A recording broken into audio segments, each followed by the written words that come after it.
Welcome to the Talk and Chatter Experience presented by Gasoline Alley Harley Davidson. Today's podcast, we sit down with former pro motocross racer, custom bike builder, basically just journeyman. Billy Mackenzie. Yeah. No, thanks for the intro, Welcome. man. I wasn't quite sure what we were going to be chatting about today, but yeah, thanks for reminding me that I was, once pro motocross over here. I went and started building bikes because I was, just felt like I had to do something else other than ride. I felt like I had to learn something new, is why I started building bikes, and I thought there's no better way to learn than to just throw myself in the deep end a little bit and just redesign and rebuild a bike from start. I'll learn so much. So yeah, I kind of went off on a little journey with that, just because I was just tired from racing pro motocross. It was just a hard job, a lot of traveling. I think a lot of riders, they just kind of get burnt out a little bit towards the end. So I just took the opportunity to go and be creative. It was the only other thing I was good at school, other than like running, PE, physical exercise. So I was always a good craft and design student. So yeah, built a few bikes, but that's been like a few years now. And I don't think any of us pro racers really get the buzz that we get from racing any other way. So we always just come crawling back to it. But the story of how I guess we got here was a little kid reached out to me on Instagram, Kobe Rink, and this kid bothered me for 3 years. He was messaging me, asking me to come and race Mountain Man Toowoomba, and I'm like, listen, mate, kind of in the middle of things right now, not really got time in my schedule, or I don't even have a bike. So I said, if I'm ever in Australia, then yeah, we could probably make it happen. So this year when I came back just for my usual summer holiday, Kobe reached out again, and he was like, hey mate, we'll get you a 450. He was trying anything, bless him. He really was passionate about me coming to race Mountain Man in Echo Valley. I was like, listen mate, the only way you're going to get me to that race is if you find me a 500. And I really thought he's not gonna find me one, so it's a safe bet. I can just carry on living down the beach, eating well, staying healthy. But a couple of weeks later, he'd contacted Warren Platts at Toowoomba Independent Motorcycles, and found a 500. There's an old sort of I don't know if you'd call it a barn bike or farm bike, but there was a CR 500 there, and the owner's Trabs. And he's just a big burly excavator driver. He's just got a solid job, works hard, big burly Toowoomba boy. The type of guy that would have a 500. And that's when it all started, mate. Because I'd told Kobe, if you find me a 500, I'll do it. And I wasn't actually really serious, but because he found me one, and then I had to start finding out more about it. So I couldn't let the kid down. You know what I mean? I gave him my word. Yeah. And that's where I think me and Warren sort of really gelled as well, is the fact that I was there and I drove, and I'm here for a meet and greet and checking out the bike and sort of just making sure this was all actually happening, because it's so easy just to talk shit on social media and make grand plans and take over the world. But here I was, I'm in Australia, and I'd had my accident last year. You know what I mean? I've not long been back on the bike, or I hadn't been on it at all. That's the absolute truth. From the moment I had my accident in the UK, I guess we'll talk about it later, to the moment that I rocked up at Toowoomba, I didn't have one lap or one bit of bike time, not one. And then all of a sudden I'm at Toowoomba, which is a really pro track, and I haven't raced for 8 months. The last time I even rode a bike was when I crashed the thing. So it was all a bit surreal for me, but I just kind of like that feeling of not knowing, or what's this all, just finding something new. And honestly, it was one of the best decisions I've ever made. Mate, I can't believe that you weren't we spent the day on Friday filming the 500. I can't believe you weren't mates with Kobe forever. I thought you guys must have built this thing up over time. When I first met you, I'm like, oh, he's obviously built this relationship up, built bikes. But he reached out to you from Instagram. Yeah, mate, and I don't know when the date was, but it's been almost 3 years. You'd have to ask him. He's so passionate, eh?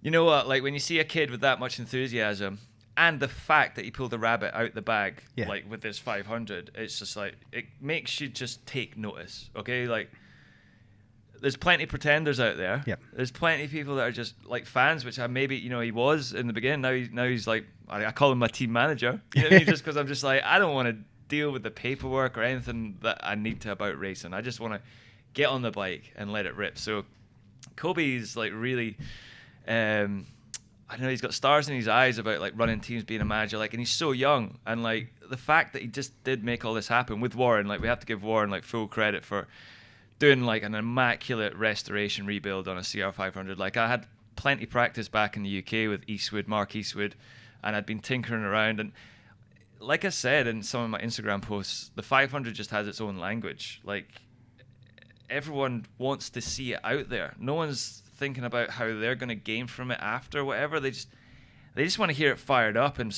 rode fast. And luckily, I'm like one of the guys who I guess is like the flavor of the 500 and really like got my teeth into it rather than being scared of not being competitive on a 500. Like I'm 36 now. You know what I mean? I've had my pro career, done the best I can. I think every racer still feels like they could have gave more, could still give more. But the way I see it is 36 now, I'm a qualified vets racer. So I've got a whole another 10 years of vets racing that I can do. And especially if these 500s keep finding me and I get to keep meeting all these great people that are involved and like are in love with CR500s. Because for me, it's just, it's one of the most perfect bikes. It just fits so nicely. I really like the seat. The seat, I swear to God, man, like getting a bit old. And I've had a stand-up sort of style my whole career, but it's nice to just sit down on the 500s. It's nice to just sink it into those deep sandberms and not worry about just having to hustle it through. It's like it bends with me. It's beautiful, honestly, it really is. And the guys that do the 500 stuff, it just, I don't know, once you get out of the normal racing 450 or 250, there's so much more passion. It's not. That's what I found. Yeah, it's real passion. Like you see, Platzi and Kobe out there Friday, and we're running around the bush. Like, yeah, mate. Like, and that's what I mean. Like, how else would you have like the way we made that happen that day? Which I'm really excited for everyone to see this video that we put together. It was cool that I reached out to you, and that's what I'm trying to say. Like, everyone's passion around the 500 and like I guess our project is what makes us just go that extra yard, and there's no pressure behind it. You know what I mean? It's not like we're having to clean the awning and like get the bike mats washed and prepped and all the bullshit that goes around with it. It's just like the 500's that fast, that comfortable, and like I said, there's just a magic thing happening around this. Having Platzi involved has just been like, I didn't understand how good Platzi actually was. I mean, who would have thought? Yeah. Coming from like the wreckers and rocking up, like, and even being slightly competitive. And it was my first race back in 8 months, and I was only 5 seconds a lap off of Todd in like qualifying in the race. That's a lot. I know it sounds like a lot, but mate, I'm riding a fucking dinosaur. Yeah. I've not had any bike time, and the speed at which me and Platzi got that bike to a point where I was like super comfortable on it. Like, I've never had that with any factory team ever. The last time I had that feeling was when me and my dad were racing mini bikes, doing like 2-strokes, 125s, 100 cc's. And to have someone like Platzi who's just got so much knowledge, and I didn't know Platzi. I've never met any of these people. Kobe, like the magic was just there. And when I went to the Toowoomba Records and had the meet and greet, and I was like sort of showing around the wreckers, everything was so organized, mate. It was like Aladdin's cave. And because I'd went and sort of done my, I guess, apprenticeship in mechanics when I was building cafe racers and designing bikes, I just appreciated everything that like he had done. And even when we had the barrel off, and the only sort of the only experience I've got with 2-stroke 500s is from being at home with like Eastwood, being around the Eastwood Racing Workshop down in Swanley. So I'd seen full rebuilds happening under my nose, and I got to check out like, little tricks here and there. But when Platzi pulled it off, there was things within the barrel that at first I was like, oh mate, why are we porting 500s? Fuck off. You know what I mean? They're fast enough. I don't need a tuned 500. The things are fast enough. Like, just leave them alone. And so I was a little bit like, when I saw the barrel work, I was like, oh man, no, like I'm used to just riding a standard 500 because the power's all there. And me and Platzi kind of looked in the barrel, and I was just like, oh, I don't like that, and this and that. But he explained it to me, and I got my head around it, and then I sort of started to look deeper at all the porting he'd done, and it was actually like full pro job, like it was so symmetrical, and like whatever they were using to like bore it out and stuff. And I'm like, actually, then I spoke to my dad. I was like, mate, because I was nervous about riding this 500. I'm like, just come back from injury, 8 months, jumping on a fucking tuned 500 from the wreckers. Like, there's alarm bells everywhere, mate. I'm like, oh, Bill, you know what I mean? Like, take it easy. You're 36. What are you doing this for? But when I met Platzi, and like, I was there to see the whole rebuild, and he really did it that way as well, like to show me. And I don't know, we were like magnets a little bit, because I'm like, yeah, okay, I like it. And then we were really starting to trust each other so quickly. Yep. And then we had a really a magic touch. Like, I started asking around for suspension settings, because I'm going to Toowoomba riding 500, like I said, all the alarm bells, and I needed suspension. But it's so hard to get suspension set up. Like, I've tested and threw myself down the tracks and really just overcomplicated everything about testing during my career. So I called Gary Ben. He put me on to Moose. Moose is like the old technical touch guy from the GPs.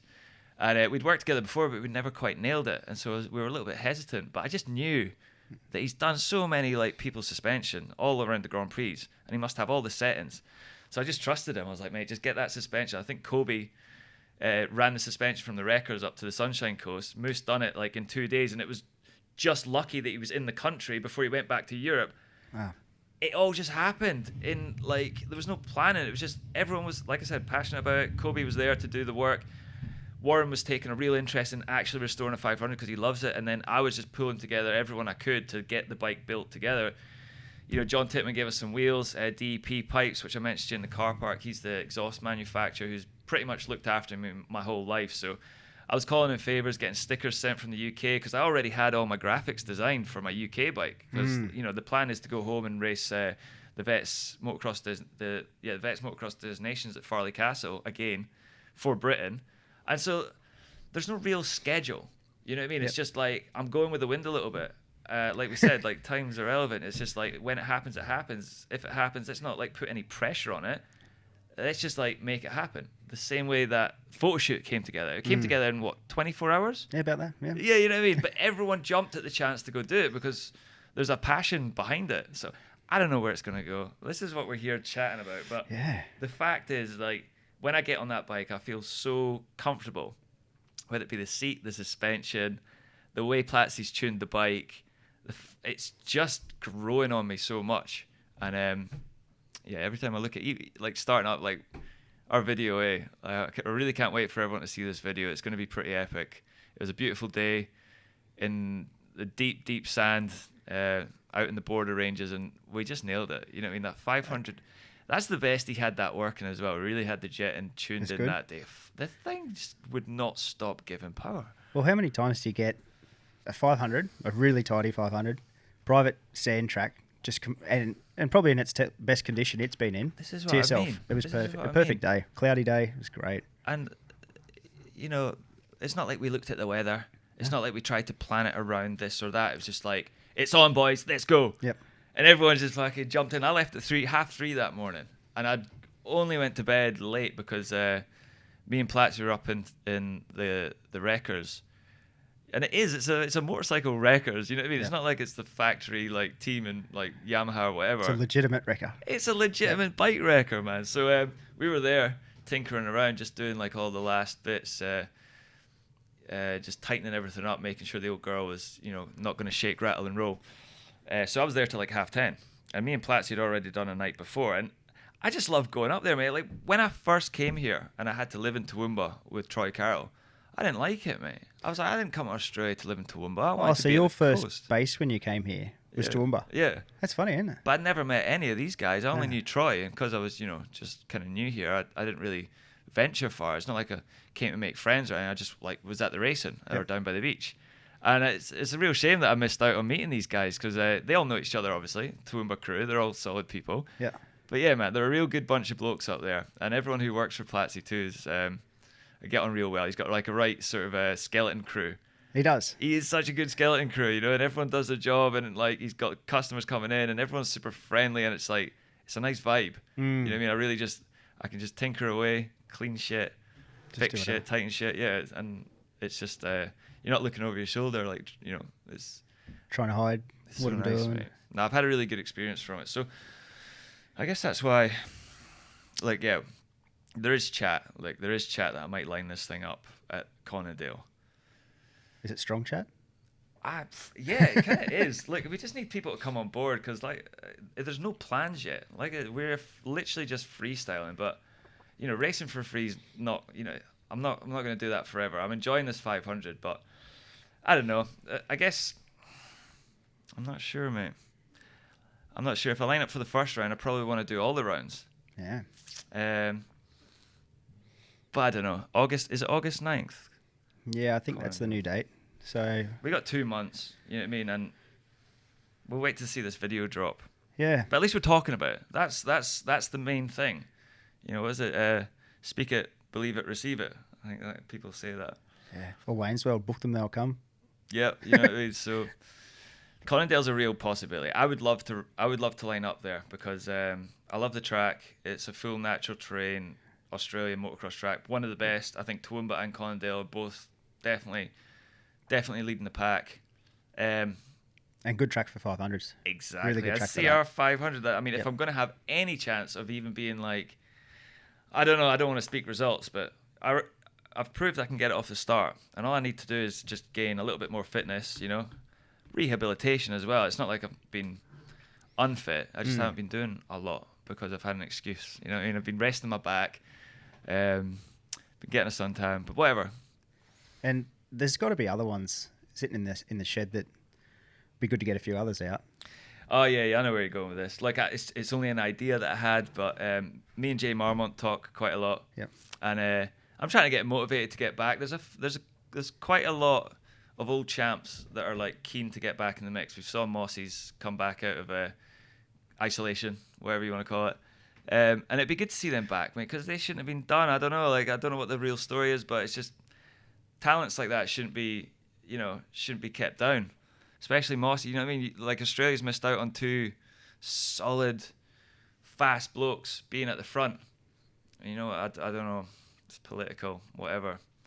But imagine us all back on the start line, including Jay. You know, and I know I've been trying to talk Jay into riding a KX 500. I know Platsy's got like a real nice KX 500 sitting in the wreckers. And I mentioned it to Jay, but I don't know. I think he'd want to line up on a modern bike. But mate, this is all chat. Yeah, you know what I mean, like, this is. It'd be good to see, though. It really would be. Yeah. I think, like, we'd all be back, and it's not like the Australian motocross scene's. It needs us back almost. I feel. It'd be great to see. I feel we need all the names back, and it's not like it's the sport's busting at the seams over here right now.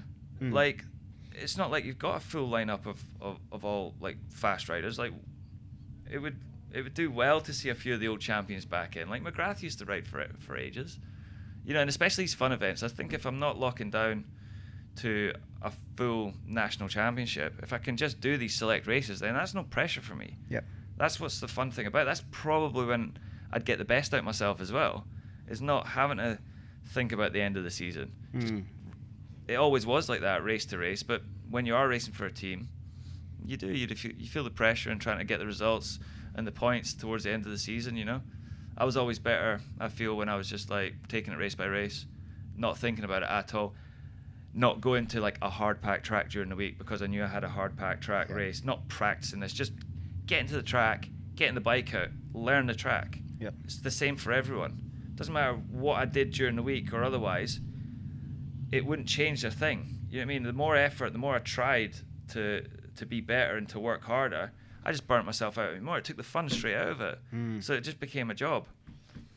But the 500 just resonates a little bit better. Yeah.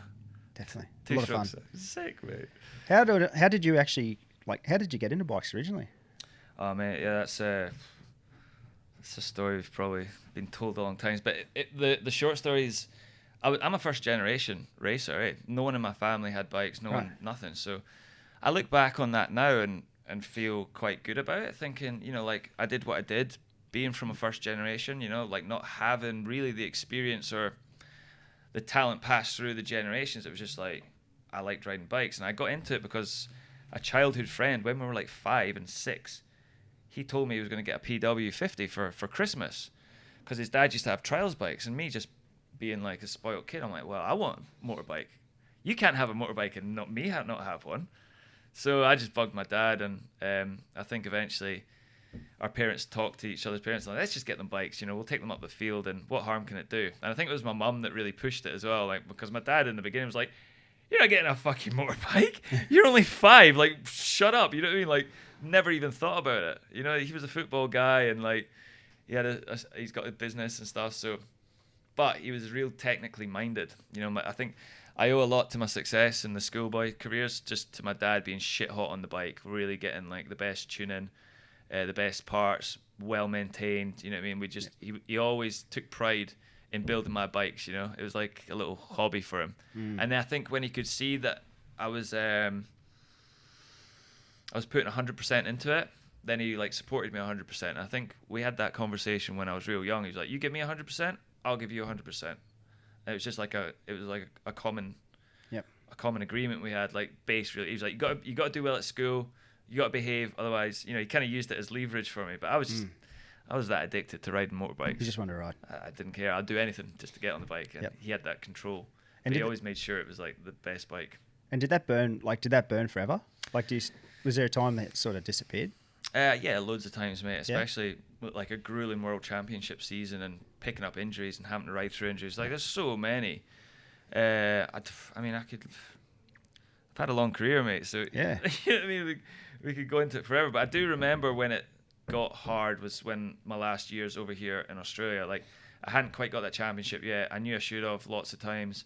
Yamaha took a chance on me. I didn't quite get it done in 13, and Dak took that pretty hard because he'd won 5 in a row before me. So he was a bit pissed off about that. And then 14, we had the new bike, and I struggled to get it working like until halfway through.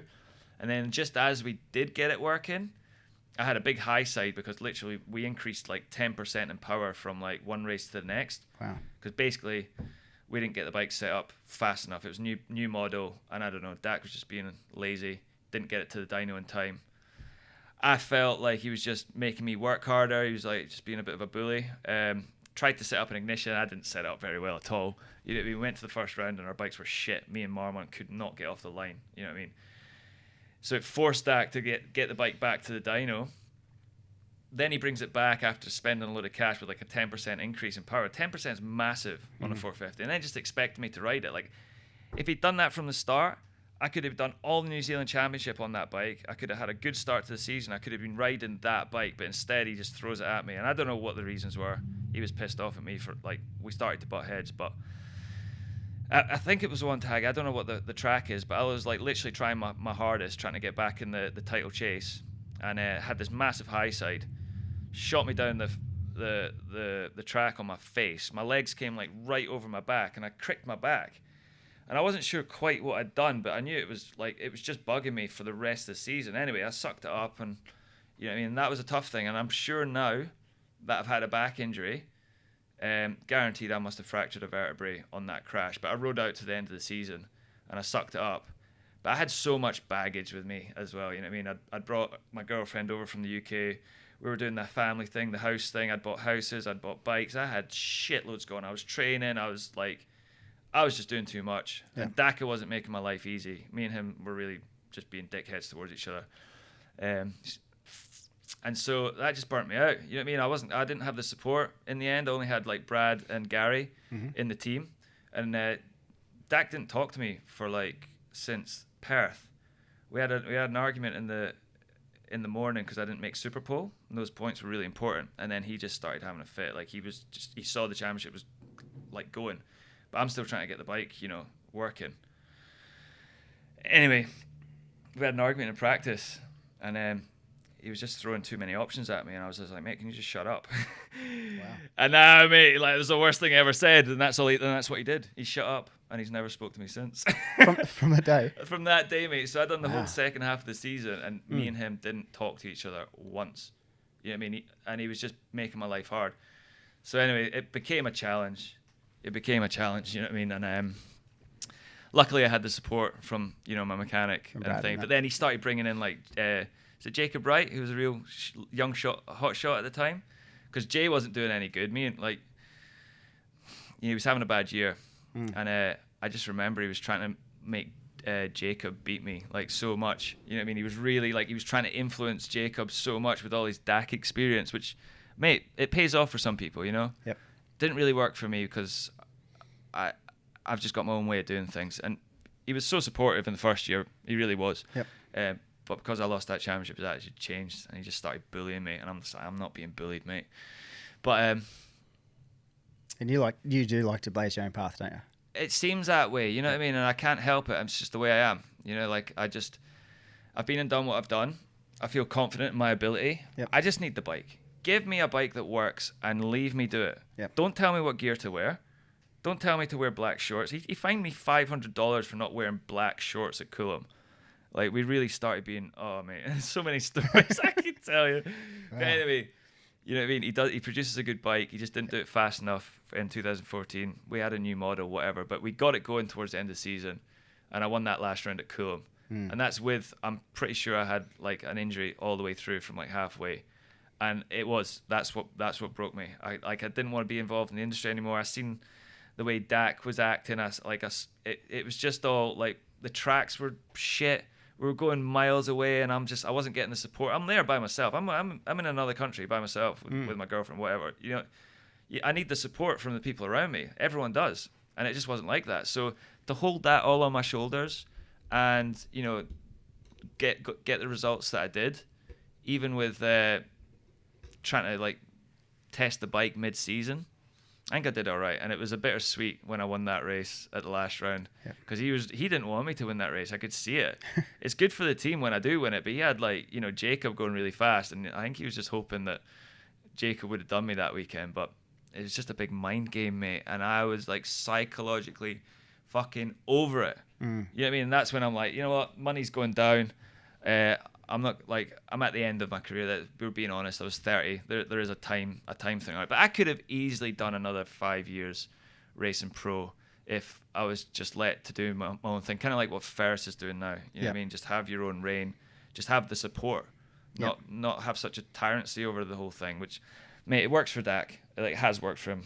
Can't argue with it, but it didn't work with me, and it was a little bit of a shame. But I was happy to have the break. Went home.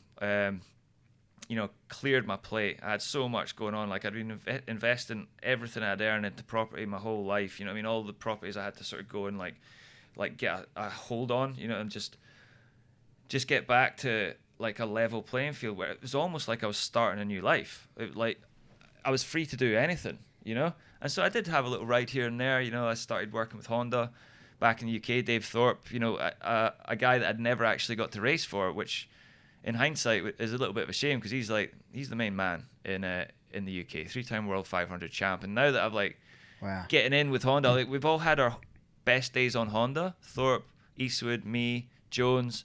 There's a lot of British riders who have a good relationship with Honda, and that's why when I did start just to ride, I ride for fitness. I'm bored of going to the gym. You know what I mean? I'm not doing any more reps. Like, fuck that. Like, I'd rather just go ride the bike and like be a free spirit, like get some soul. I'll do my cardio and my cycling and all that stuff, but I remember when I was a kid and I was probably my most fit, I wasn't doing any training. I was just literally an active child. I'd be playing football, I'd be out with my mates, badminton, squash. I just do it all. As soon as I started to get into that sort of like training thing where you had a schedule, you had like all like militarized a little bit, it just kind of eats away at you a little bit. And Dak was making me ride like 5 times a week, mate. And I was trying, because I'm trying to like keep him happy, and I'm trying to get better, and I'm trying to improve the bike. But really, I feel if he just got that engine sorted and gave it to me in New Zealand so I could have got used to it, I would have lined up and been a lot faster and had way more chance at the overall championship in 2014. But that's just my story. That's my side of history, things. Hey? That's my side of things. So how long did you race here? How many years did you put in? 10, 11, 12, 13, 14. Almost got the championship the first year. Few things happened. Broke my wrist. I think I caught pneumonia as well. Wow. Yeah, like I had a real bad chest infection, and it totally fucked me for one round, and I lost a lot of points when we were doing pretty well. And then I can't remember. I think I got third. I had a bad year because I broke my no, yeah, it was my wrist. I broke my wrist in 2012, and that kind of ended my season. So that's when I was out of a ride with Kawasaki, and it was the same shit back in the UK. I injured my thumb when I was with Honda, and I was out of a contract. And though I had like other contracts, they weren't factory contracts, and I'm just like, nah, like I need to, I'm fast enough to be on a good contract. Like I'm a winner. I could win championships. It's not like I'm just filling up the places or riding for a bit of cash. Like if I'm going to race, I want to be out there to win. So, and then there's quite a lot of politics involved over here in Australia. Quite a bit of drama within the race team, especially we've all had like ex-wives and ex-girlfriends and shit. Like we it wasn't the best atmosphere sometimes, but I was thankful to Dak for picking me up after Kawasaki, because that kind of felt like shit a little bit.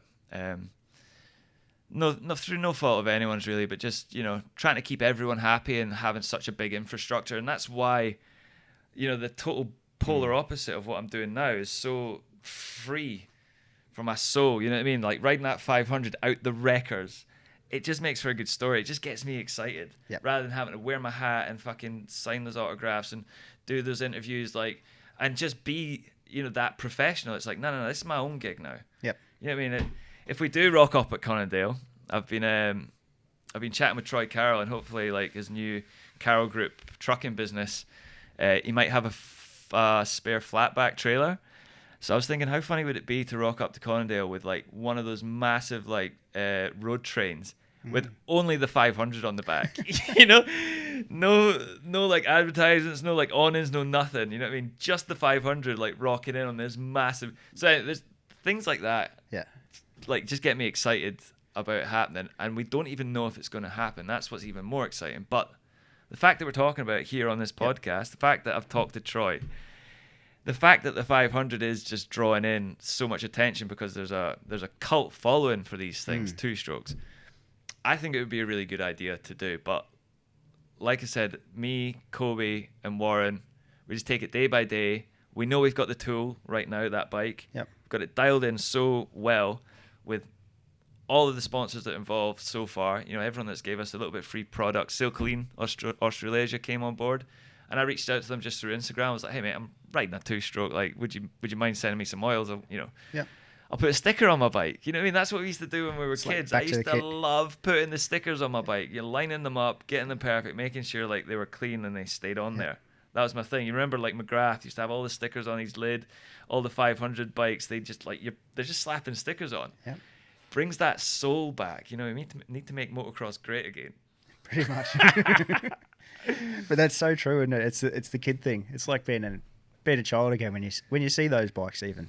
See, I'm lucky that I'm in that position as well. I've not started a family. I've still kind of lone wolf. I just feel like I've got so much more to see and do before I get to that point in my life. And one of the main things is it keeps me fit and healthy. Like when I'm riding bikes, that's my fitness. Yeah. That's my fitness, because I'm bored of the gym. I'm bored of the miles. I'm bored of all of it. Like I can get out and rip that bike like we did in the sand track. And you know what was nice about when we did that is we were out for a photo shoot. So it wasn't like I was burning my motos. I was actually like, I'd done those corners like 10 times, repetition, until I got it right, until we nailed it, And that's what I used to do when I was a kid. I didn't go out and do motos because I felt like I had to do it. Yep. I just went out and rode my bike and just found little kickers and just got tricky and learned new things rather than just burning my hearts and lungs. You know what I mean? So Christophe Pourcel used to do a lot of that. I'm sure JMB used to do it. I fit into that mold of characters way more than I do the Dungies or anyone else. There was a real shift from the 90s to the 2000s when like corporate sponsors became a real thing, and it just did all change. Like it took away the soul from where we used to go. Like the 90s AMA Nationals is what I grew up on. McGrath, Emig, 96, 97, 95, 93. I was like watching those videos on repeat every night before I went to sleep and woke up for school the next morning. You know what I mean? That was just my life. And I liked all the colors back then. I liked the Fox designs. It was a golden era, and that's what I remember because I was like young and influenced by that. Exactly, mate. So to come back full circle and do it on a 500, being a grown man, knowing everything I know, I don't even care if I'm taking it seriously or people think I'm taking it seriously. It's like when I ride that bike, magic happens. Like I can ride a bike fast. I'm no doubt about it. And the more I get tuned into it, like this is only my second ride back. It's only my second ride back after having like spinal surgery. Like I should be a little bit more like throw caution to the wind, a little bit more cautious. But I just get such a buzz, and it's good for me. It's good for my soul. Like if I'm just gonna like stay at home and be scared of jumping on a bike again because one time I broke a bone, that's no attitude, is it? No, it's not. That's not gonna work for me. Do you, what happened last year? Oh yeah, did it? I don't know. It was a bike like 500 or? Yeah, I was riding this 500, but the thing about it is, I was riding it just as a bit stock. I was like building up to getting it like tuned in, but I was just having too much fun riding it, so I hadn't really went and got all my suspension dialed in, or even like serviced the thing. You know what I mean? I was like, it was just I was running it to the bones a little bit, just 'cause I was being a madman. But I wasn't being that mad, to be fair, and it just caught me out. Like my tires were all like cut, like I was just rolling around. I was really enjoying like the feel, how loose it was getting. And I should have just been smarter. But I was actually just doing motos in preparation to do Hawkstone British Championship, which is similar to like lining up at Conondale, because I tried to do it way back in 2008. I'd won the British Championship for Cass Honda. In 2008. So for the last round at Hawkstone Park, because Hawkstone Park's like a nostalgic 500 Grand Prix motocross track, I thought it would just be sick to give the fans like something to see and ride a 500 two-stroke in the last race after having wrapped up the championship. Yeah. So Cass prepared me this bike. It wasn't a Platzi bike, but anyway, I got off to the first time I rode this bike was on the sighting lap. I had one lap to get used to this bike. I literally went from a 450 factory Honda to this old bashed up like 500. Like we made it look nice. It had plastics and graphics and shit, but really it was just an old banger. So anyway, I got off a mid-pack start. I got through to fourth, and I was hauling this thing. It was like flat out, but it just started to rattle and vibrate more and more and more. And I think in the end, I had to pull in because I literally couldn't hold on to the bars. All the frame, all the engine mounts came loose. Just because they'd powder coated the frame and like not cracked it tightly, and I rode it till its wheels fell off pretty much. What a shame. I know. So I had unfinished business in my little fantasy world. I'm like, well, if ever there's a good time to go back and race Hawkstone on a 500, it'll be now. I said, as long as even if I just finish the race on a 500, then at least I've done better than the last time I rode a 500. Yeah, that's true. That's all I needed to do. So I set my targets real low, So anyway, I'm out practicing, and I'm doing laps again. I'm not having fun. I'm doing laps. I'm doing 3 20-minute motos just to try and like break myself in for what's going to be 2 half-hour rides, against pro competition on a 500. So I'm like, I was out on like the Tuesday, and I had big plans to go down to Eastwoods and get everything prepped and like put a setting in and like same as what we did with Platzi, just like rock up and just have a blast. And we would have got it set up the exact same, like Eastwood's a 5-stroke master, So I was all pumped. I was just getting one last ride in, just to like loosen myself up. And all that happened, I was coming down. I was just on autopilot a little bit. I was just in the flow, so nice. And I just started getting over the front a little bit more, and it still had standard springs in. So I think they're like 4.0 is a standard spring on a 500. Yeah. So I'm just forgetting about all these like things. I'm just riding, and I landed, and I'm already looking ahead. It was like it's quite a fast downhill, like off of a step down into a left-hander, and then there was like a small kicky jump into the corner. Well, I'm already like looking ahead of me as I've landed. That's kind of how I do it. But as I landed, the front end just like bottomed out, tucked on me, and then just jackknifed me. And before I had no warning, I kind of just like high-sided over the bars, and I think I landed on the next takeoff with my shoulders. Like I kind of went head first over my head. I landed sort of like on my shoulders, and just the speed and the force that I was going, it just folded me in half. So it wasn't like an impact like stones or anything. It was like I literally almost snapped myself in half, and that's what broke ribs and the vertebrae. So I think it was like C8 or something. But anyway, I was on the ground and had a big one. We've all had it before, winded. And then I was just trying to get my breath back. But when I started to like stand up, I just noticed I couldn't really move how I wanted to. Like I had all feeling everywhere, but I just couldn't like really straighten my back. And I knew definitely that I'd done something, and I wasn't quite sure what. I just felt unstable. Like my upper body was just unstable. The weight from my upper body was just kind of like pushing down on obviously the brake. So when I got up off the track and someone helped me to my feet and I managed to like walk to my van, I had to take a knee halfway because I'm just like getting my breath. I'm like, oh shit, we need to go to the hospital. So luckily my little cousin was there, Dino. He was at the track because he's a mechanic in the UK. And we got to the hospital and I was like sitting in my van and I was having to push myself up, like with my hands, because like I could just feel it was unstable. So I'm literally holding myself up. Got to the hospital, got seen to. First X-ray, came back and told me I'd had five breaks, all five vertebrae broken, and that's when it twigged me. I was like, mate, I've done this before. This is a feeling before, not an unstable feeling like this one, but I've definitely cracked a few vertebrae. Like who hasn't in motocross? Like I'd be silly not to think that, and that's what got me remembered me about crashing Dak's bike. Like I definitely did. I held that injury for like 4 or 5 months. So anyway, after I knew what I'd done, I came back. Turns out I'd only done two ribs on the left, one on the right, and the fractured, I don't know what the C's/L's are, but it was number 8 in the middle. So yeah, after we knew what I'd done, that was it. I had to make the decision to get surgery or not. And mate, I was feeling fine. I walked into the hospital, not walked in, but like I got myself there, and it was just a waiting game after that, you know what I mean? I had all feeling, I had no worries. I was feeling that good from riding the bike that I was healing like double time.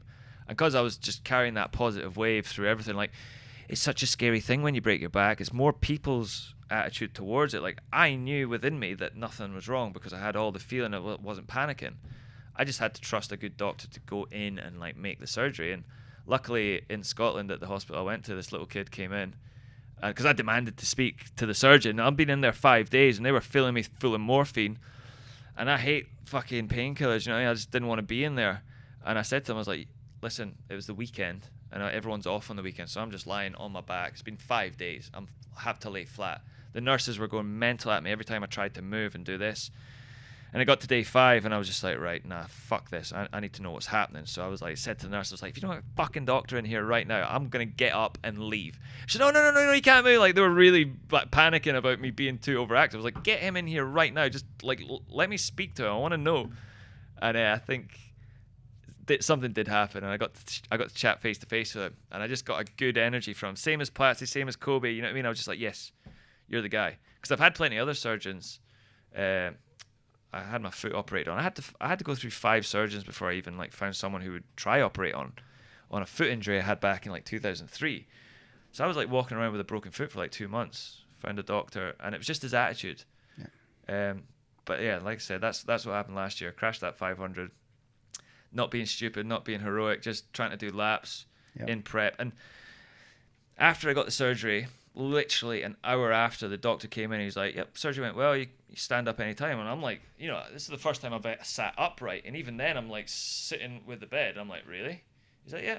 And I'm like, all right, let's see how good his work is, because you can imagine inside like what he's done. I still haven't seen the x-ray, but I'm just like, he's good at what he does. Fuck, if he's saying I can stand up, I'm gonna bloody stand up. I walked in here, I'm walking out. Hour after surgery, I got off my bed, and I sort of like got to the window, and I was like sort of leaning on the window. I was like, yes, it's that, it's fixed now. Now I don't need an excuse to be lazy either. Yep. You know what I mean? I went home and I sat and I like laid down. I had my flatmate living with me at the time. He's a fucking brilliant chef. We just stayed inside the flat. I call it the cube. And I was just on YouTube, just going into like black holes and like I just autoplay. Just watching the biggest amount of crap. But mate, I enjoyed for 2 months, 3 months, however long it took, just doing nothing. You know what I mean? I wasted away a little bit because obviously I couldn't do anything. So that's why I had to come back to Oz and just, it's my little, it's my rehab, you know what I mean? Come to Ocean, run the lighthouse, the hinterland, all the food. It's just the easiest place for me to get fit and well. And that's why I came here in the first place. I was pretty burnt out from the whole like world championship. And because I'd visited Byron, I just knew how beautiful that area was, and the fact I could eat what I wanted, it just always brings me back to that place. So originally, is that what happened? Like for you to come to Australia, you'd done a GP or something? How did you get in Oz originally? Oh man, like because you're pretty settled now here, aren't you? Well, I'm a citizen here now, so I done the hard yards, done the paperwork, and And it is hard yards. It is hard yards, man. It's expensive. But Kawasaki looked after me. Everyone gave me good references. I managed to get through the visa thing like quite quickly, quite easily. Yep. And it's basically just proving who you are. So because I had my world championship sort of background and magazine articles or whatever, it's just like I'm here and I'm doing this. It's not like I'm here on a wing and a prayer. I'm like, yeah, I'm here to race and like this, blah blah blah. So look, I'd had factory contracts in the UK. I rode for Factory Kawasaki in 2007. Had a great year in MX1. I won my first MX1 Grand Prix, which I think I'm the only UK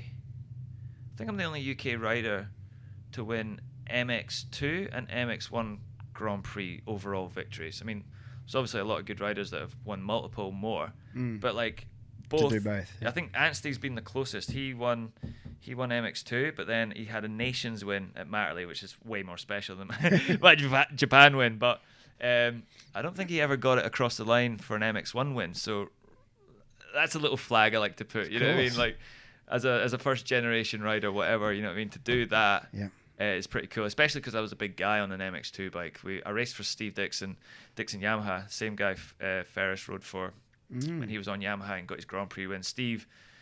He's a bit of a lunatic, but man, he builds a good bike when he puts his mind to it, and that's what you need. You know what I mean? As a pro rider, you need to get out that fucking start. When you've got little Caroli and like Chiodi and all these kids who are like half your weight, beating you to the first corner, it's an uphill battle, mate. So I was lucky to win any MX2 bike Grand Prix. I used to wear like over baggy shirts and shit. Like I wasn't like being slipstream at all. I was like a little ghetto kid. You know what I mean? So I managed to get across the line for some MX2 wins, and then that set me up for a factory ride. Kawasaki, Yandy Groot, same guy Chad rode for when he was on two-stroke Kawasaki. Well, 2001 I think. And that's a solid team. Like the bike was unbelievable, the suspension, all of it. It's all I ever need. I just need a good bike, and I seem to. If I gel with the bike, then I get used to it, and I work around any issues it has. I just need to be fast. And then after that, what happened? Honda started showing interest because I'd won the British Championship on the Kawasaki, and I was coming into I was growing up. I'd sort of left MX2 behind, and MX1 is all really anyone really cares about the factory team. So I signed a 2-year contract with Honda, which that's every kid's dream, be factory Honda, especially with a UK based team, which Coppins had been racing for like years previous. I'd set the bike up perfect. You know what I mean? Like Josh knows what he's doing. He's old, wise, gnarly. Yeah. Jumping on that bike was just a dream. I didn't have to do anything because I didn't know what I was doing anyway.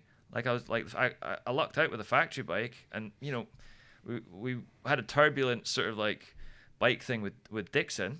So just to jump on back-to-back good bikes, like I really started to get my shit going. I was training hard. I was more focused. I was at that age where everything was just, pumping.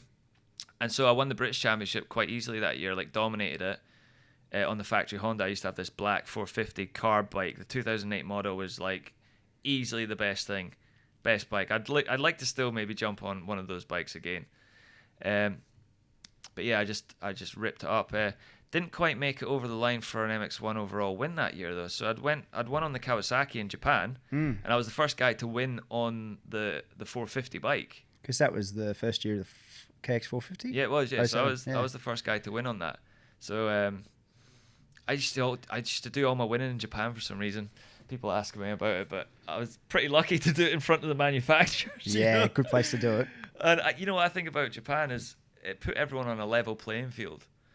Everyone all the riders that were there that day were all just in awnings under like pop-up tents. No one's got the big rigs, the fancy chefs, the girlfriends, the left boot cleaner, the right boot cleaner. Yep. We were just all there to have a race, and I feed off that shit. You know what I mean? That's like everything else just confuses me and weighs me down. I just want to just get it. As soon as the gate drops, it doesn't matter what's going on. It's always going to be something different. Yep. You can do as much prep as you want, but when the gate drops, as long as you set up, you just fucking go. So I don't know. I'm getting off. I had I had a factory Honda contract, but in 2009 they brought out the new model, and I wasn't even aware that the bike was changing. But mate, it was a tank. Like the 09 model, every single rider that tried to get that working, we all crashed. Mark DeRuver, the American boys, Honda had a really bad year when they brought that model. It was so slow. Luckily, we opened it up, but it just took me a while. Like, I had all the options for factory suspension, so I had those like white magnesium Showas on my bike that I see all the Americans running that. But it was just too chunky, too rigid, too hard. Like, I just wasn't gelling with it. Like, we wasted a bit of time, because the same thing as Dak. We were trying to get this new bike working, but we were using like too many of the factory parts. And in the end, I just had to like go back to what I knew, which was like an A-kit Kayaba suspension, not like magnesium factory Showas. And I had Cedric Malott was my teammate at the time, so we were working together, and he was saying like everyone had the same problems with this bike. It was heavy, it was slow, and I ended up hurting myself. I snapped a ligament in my thumb just after I started getting the thing going, and that was the end of my season really. I rode 5 Grand Prix after that. Because I had a factory contract, I couldn't really afford to miss any Grand Prix because of injury. And I was having to take injections into my thumb for like 5 Grand Prix. And in the end, I just got to that point where I can't do this anymore. Yeah, it's the same thing. Like, I was probably taking too many painkillers. I was just riding with injuries, I needed surgery. And then that was it. Like, I had to miss half the season. I got the surgery. I came back just in time to get picked for the Des Nations team again. And that was my one last hooray. I'd already done the Aussie deal by then because it was the global financial crisis at the time in a way. Yeah, true. So I'd went from a factory contract, like fucking euro strong, to go into like, what was it, 30% of it or 40%? That was the only offer I had to stay with the team I had. And I'm like, nah. Was that much of a hit? Yeah, it was, yeah. And that's what it's like at the top. It was across the board for everyone, wasn't it? Yeah, mate, everyone. Like, if you're the teams... Like Dak runs his team, like factory teams, that's what they do. The riders come in. If you don't win, they have to find someone else. Yep. Especially, on a more personal note, I think, if I'd had stuck in with the teams that I know and like sort of just built again, but then I do see all the old Grand Prix riders and they're just a bit like battle worn. That like it's a grueling championship, man. 17 rounds, I can't even remember, plus a British Championship. Coming to Australia and doing 8 rounds and 4 supercrosses sometimes, getting almost the same cash and winning more bonus and living like the life over here in Australia, like the sun and the sea. Like, it was a no-brainer for me. Just made sense, didn't it, really? And that's where Craig from DEP Pipes, who is the distributor with John Tittman, those guys really sort of... I came over on a business trip with Craig and I went to one of the tracks and I popped into Dak's on and I popped into Troy's on and I was just like, hey, I want to come to Australia, like, just letting you know, like, I'm here. And Dak was like really just not interested. He was like, nah, we're gonna stick with our own riders, thanks. I was like, all right, it's like sweet, fair play. And then Troy took the gamble with me, and we did. We almost put it to him, that first year. But it was a good year with me and Troy. You know what I mean? He sort of took me under his wing. He was as passionate about it as me because he was starting a race team and like he'd just finished riding. So, you know what I mean? It was good to have a good time with Troy, and. Yeah, like I think it was just through injury we lost that year. You know what I mean? The second round I broke my wrist. I missed 3 races because it was the back-to-back races, so I missed like 3 points, scoring like 65 points or something. And I clawed it all the way back to like 13 by the end, and we went into Coolum, and I was 13 down. Or no, I was way more than that. I was like 60 down. I can't remember the numbers, but by the end I was only 13 off the championship, and it was a good clawback, but I couldn't really make up that. Who won that year? Jay was. Yep. Yeah, Jay's been there every year. Yeah. Like nemesis a little bit. Because he knows I was faster than him, but he just had, he's solid work, hard ethic, and, he's obviously talented, but I made a good friendship with Jay. We had our struggles a little bit. Like, I felt like he kept following me around. Like when Kawasaki, because we were having such a good time with Kawasaki, and I think you could just see that we were starting to enjoy being at the races more than he was with Dak, even though they had a solid structure. Yep. So I don't know, mate. You know, like he came over to Kawasaki and the bike wasn't as good as he'd hoped, and I was already, I don't know, I kind of felt like he came in and took a few things from me. You know, it was like I was Kawasaki, you're Yamaha, mate. Like stick to your own. Yeah. But then that's what happened. We swapped. And it caused a little bit of drama, but then Dak was all excited because like he'd lost Jay, so he like snapped me, and that's what I mean. It just kind of created a bit of drama like within the teams. But me and Jay have always been sound. Yep. You know what I mean? We just like each other. We had a good party together. Like we're just boys. We're lads. And the racing kind of got in the middle of that, you know. But we always like respect each other, and you know, I always had a good laugh with Jay. So I'm hoping to go and see him in the next couple of weeks. Actually, he's got a bike down there for me to ride, a 450 Honda. Not that I want to ride these 450s, but just for a bit of bike time, for a bit of fitness. I don't want to keep scratching up the get wrecked racing. The 500. 500, no. That's only going to get brought out at special occasions, pretty much. Unless anyone listening to this podcast, go fund Kobe. You know, Kobe Rink. Find him on Instagram, FTI Racing.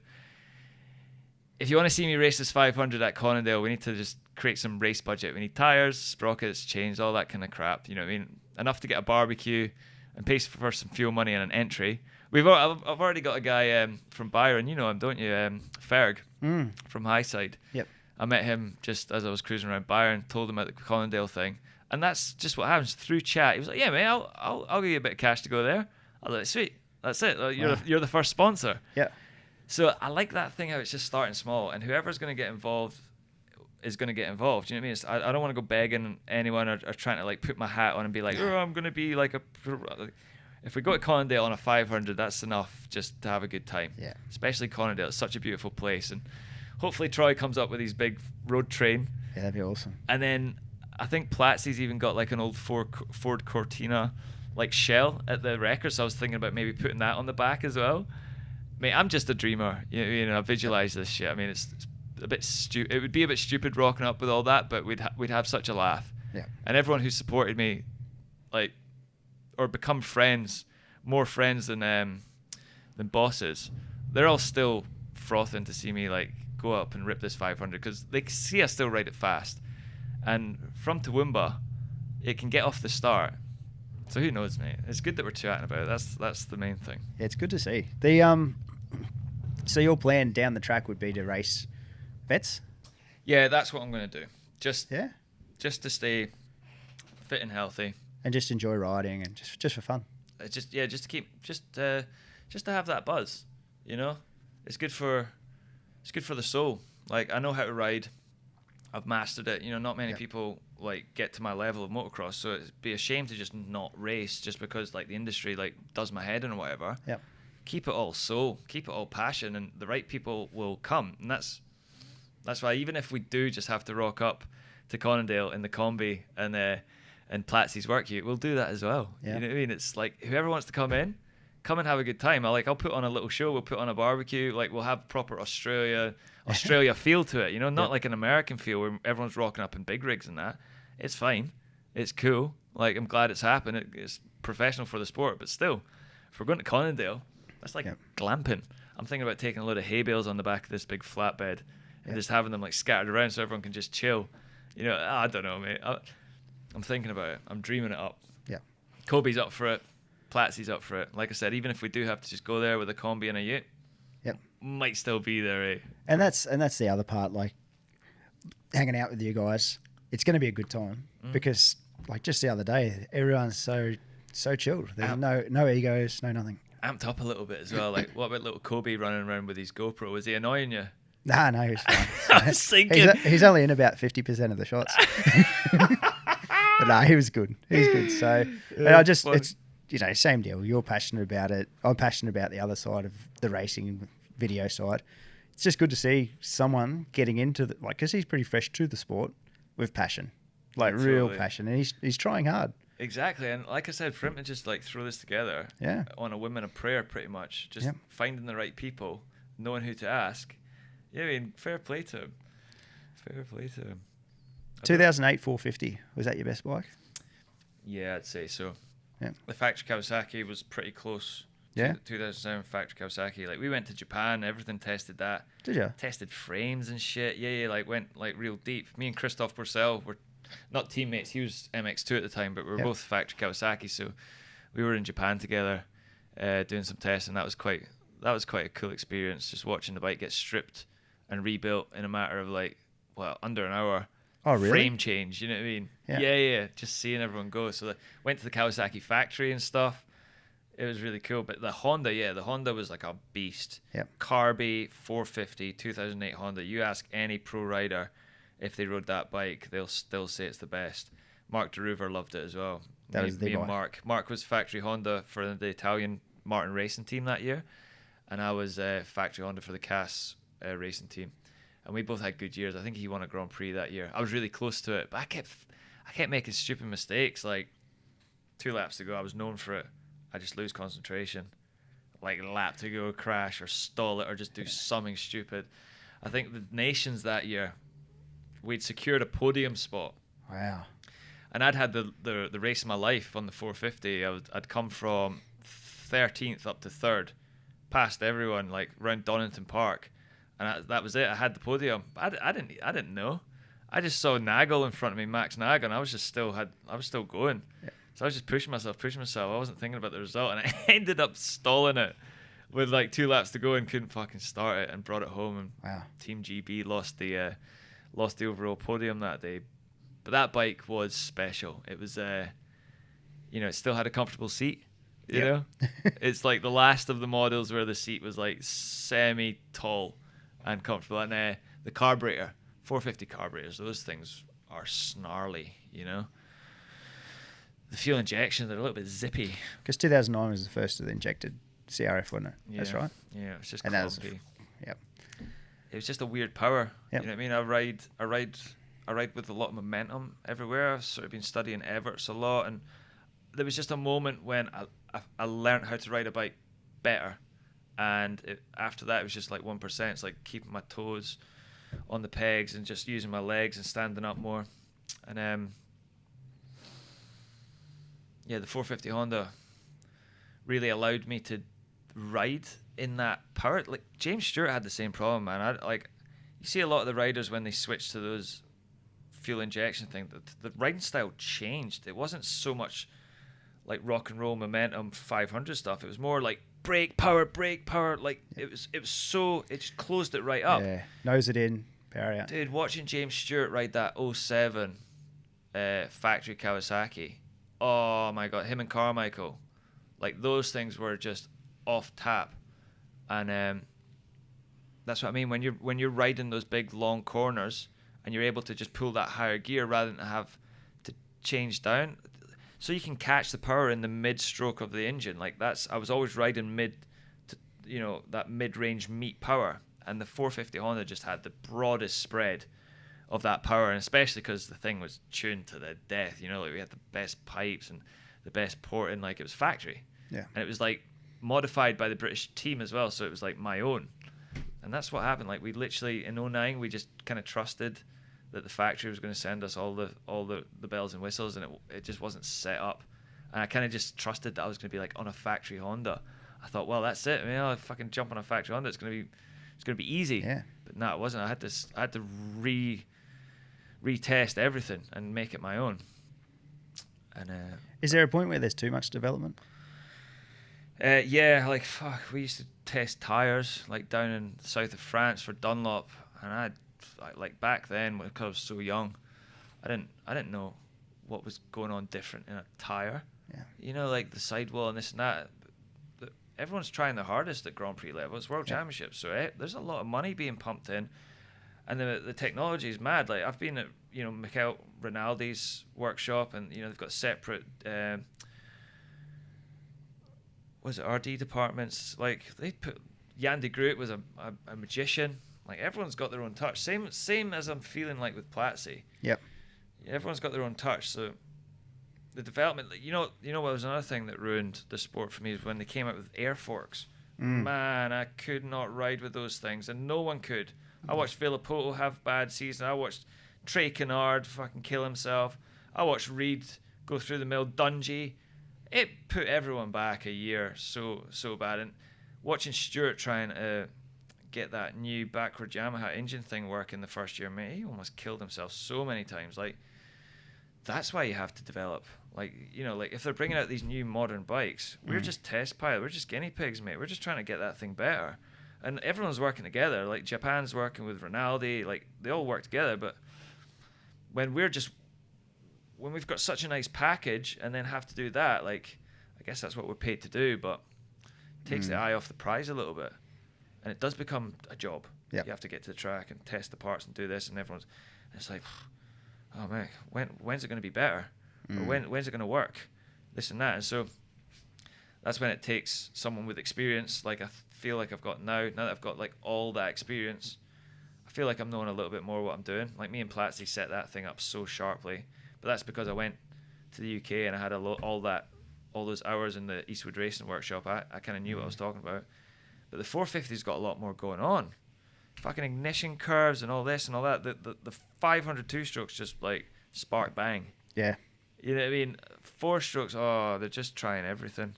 Yep. Trying bloody everything to get them to go faster, work better, less engine braking, different clutches, this and that. It's like the 500 is just pure.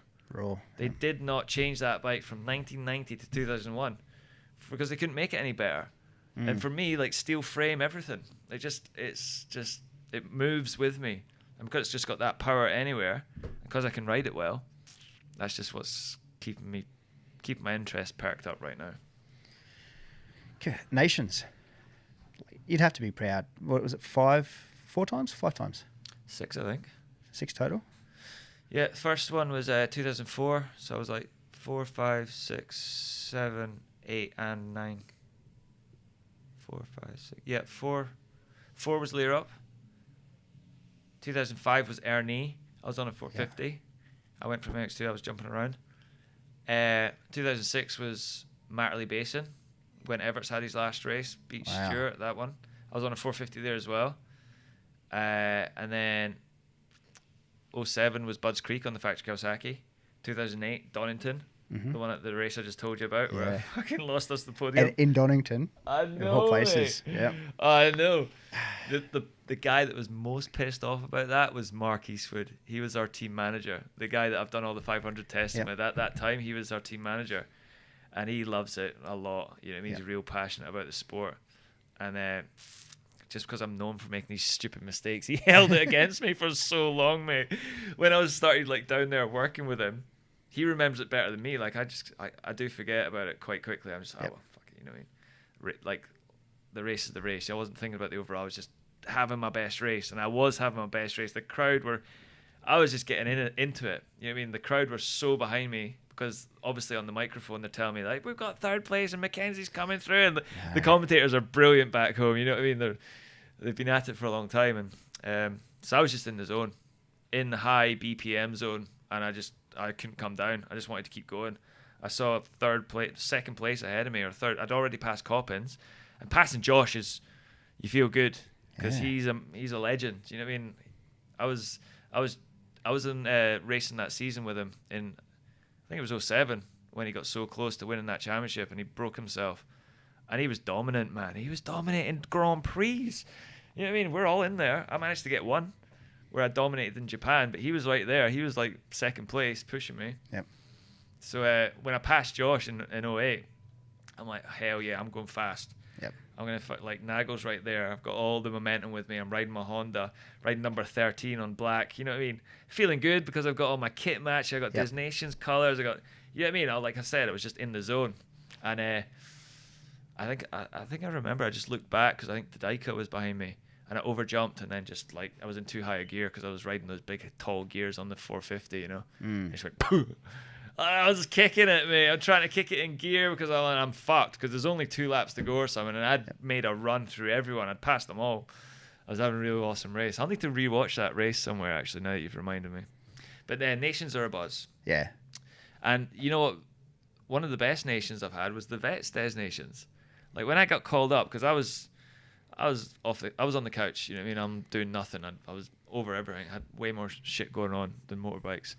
And someone reached out to me, Sean Docherty, Scottish rider, paralysed himself, was running us the Scotland nations team, and he reached out. He's like, Bill, you want to fight? And I'm almost being quite rude.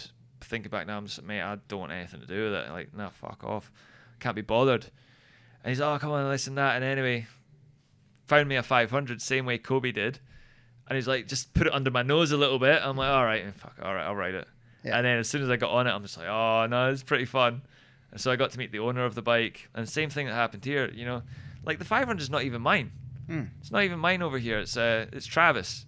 Travis owns the 500, and he's just a friend of Platsy's. You know. Oh, is that whose it is? Yeah, Travis. He's just a farm boy. Yep. He's a farm boy. No, he's a excavators and stuff. Yeah. So he's just a hard-working bloke.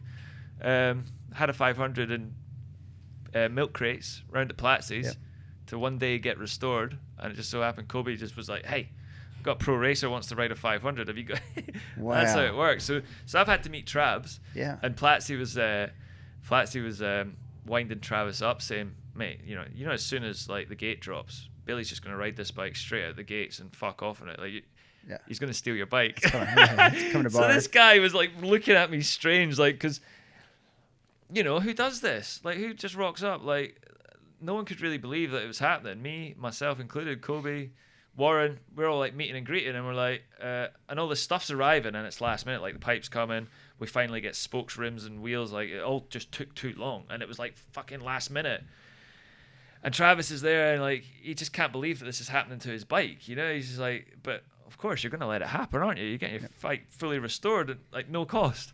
You know what I mean? As long as we just get to ride it once, that was it. But luckily he's a good guy, and luckily he could see that I was a good guy, and everyone's like spirits are pure, and that's why he let us just fucking razz it down at the sand track the other day. As long as it comes back, it's getting brought back in better condition every time. Oh yeah. So yeah, so like I said, I got 500 put under my nose, started riding it in the UK. Went and raced for Team Scotland at the Vets Motocross Destinations because Team GB was already full. Like, everyone has their own teams. It's not serious. Everyone just goes there, has the best time ever. It's Farley Castle. So it's a good vibe. Yeah, the best motocross race I've ever experienced. Wow. Because there was no awnings, there was no nothing. It was like everyone was just there because they wanted to be there, not because they had to be there, because they're trying to make a bit of cash or because it's like their job. Yep. Everyone's there because they want to be there. And Doc Wobbs, got to give him a shout out. He makes and copies all the factory Honda parts for the 500, like just because he passion as well. But he sells like the ignition covers and the flywheel covers, everything, all the factory extras that were on Thorpe's bike and Gabor's bike and stuff. He just replicates. So he's got like a whole store, factory number plates, all the keen little things. So I pitted with them that day, but I was also like racing for Eastwood, so I was kind of like my own little like team. I was pitted at Doc Wobb's place because that was like the front line. He was actually putting on a bit of a show, but then I was camping with Eastwood so we can like have our burgers and play badminton and like jump in the river and stuff. Yeah, and when we got to the race and I'm lined up against all the good guys, Mike Brown's there, Dowd, everyone, all the ex-champions, and same thing. I only rode this bike for like a couple of weeks. But I went to Easties, we got it set up, and all of a sudden I'm lining up and the thing's getting me hole shots and I'm out front. And the last race of the 2-day meeting, I got the hole shot, and actually I got the bike set up by then. I just went off at the front. Brownie was trying to stay with me, but I was like, man, he is a brave man if he can deal with this roost, because I had that thing wide open. I was riding that thing like I stole it, but so well. You know what I mean? I had the track dialed in. I'd had 2 days on the track, and the last race I just knew all my lines. I got a clear road ahead of me, and I just fucked off. Had like a 13-second lead because Brownie stalled it. Because we were like, me and Brownie were teammates back in 08 on the factory Honda at Cass. So I got to know Mike Brown, and he's a really good guy. And I remember he was actually the guy that put a good word in for me. Like when Honda approached me, they asked Brownie, like, what do you reckon of Billy? He's like, nah, yeah, he's going to be good, because me and Brownie raced real close in 2007 when I was on the factory Kawasaki, and there was a couple of races where we really like manned up. We like pushed. It was Faenza, Italy, is the race I'm thinking about the most. But he passed me, And it was a hot, stinking hot day in Italy, hard pack, like super demanding track. And Brownie's getting all excited because like I'm trying to keep pace because the Italians and the French boys are really fast on that shit, you know what I mean? And Brownie came past me and I'm like, fuck, Brownie, hold your horses. So I passed him straight back and I set the pace again. And we kind of worked our way through like a peloton type thing. It was the first time I'd actually like raced with someone for like the end of the race, you know, to try and get like a better position rather than just trying to get in front and do this. So I think that kind of impressed him, that race. And it was shortly after Honda were like talking to me. And then I started doing well. I won Japan. I went pole at Namur. Namur's like a really cool track. I went pole by like 2 seconds there in 07. So I was really starting to like feel my groove on this Kawasaki, and everyone was taking notice. And yeah, that's when I signed the Honda contract. But Brownie, I beat Brownie that day at the Vets Nations, and that was a win. That was an overall win to me because I'd literally got off the couch.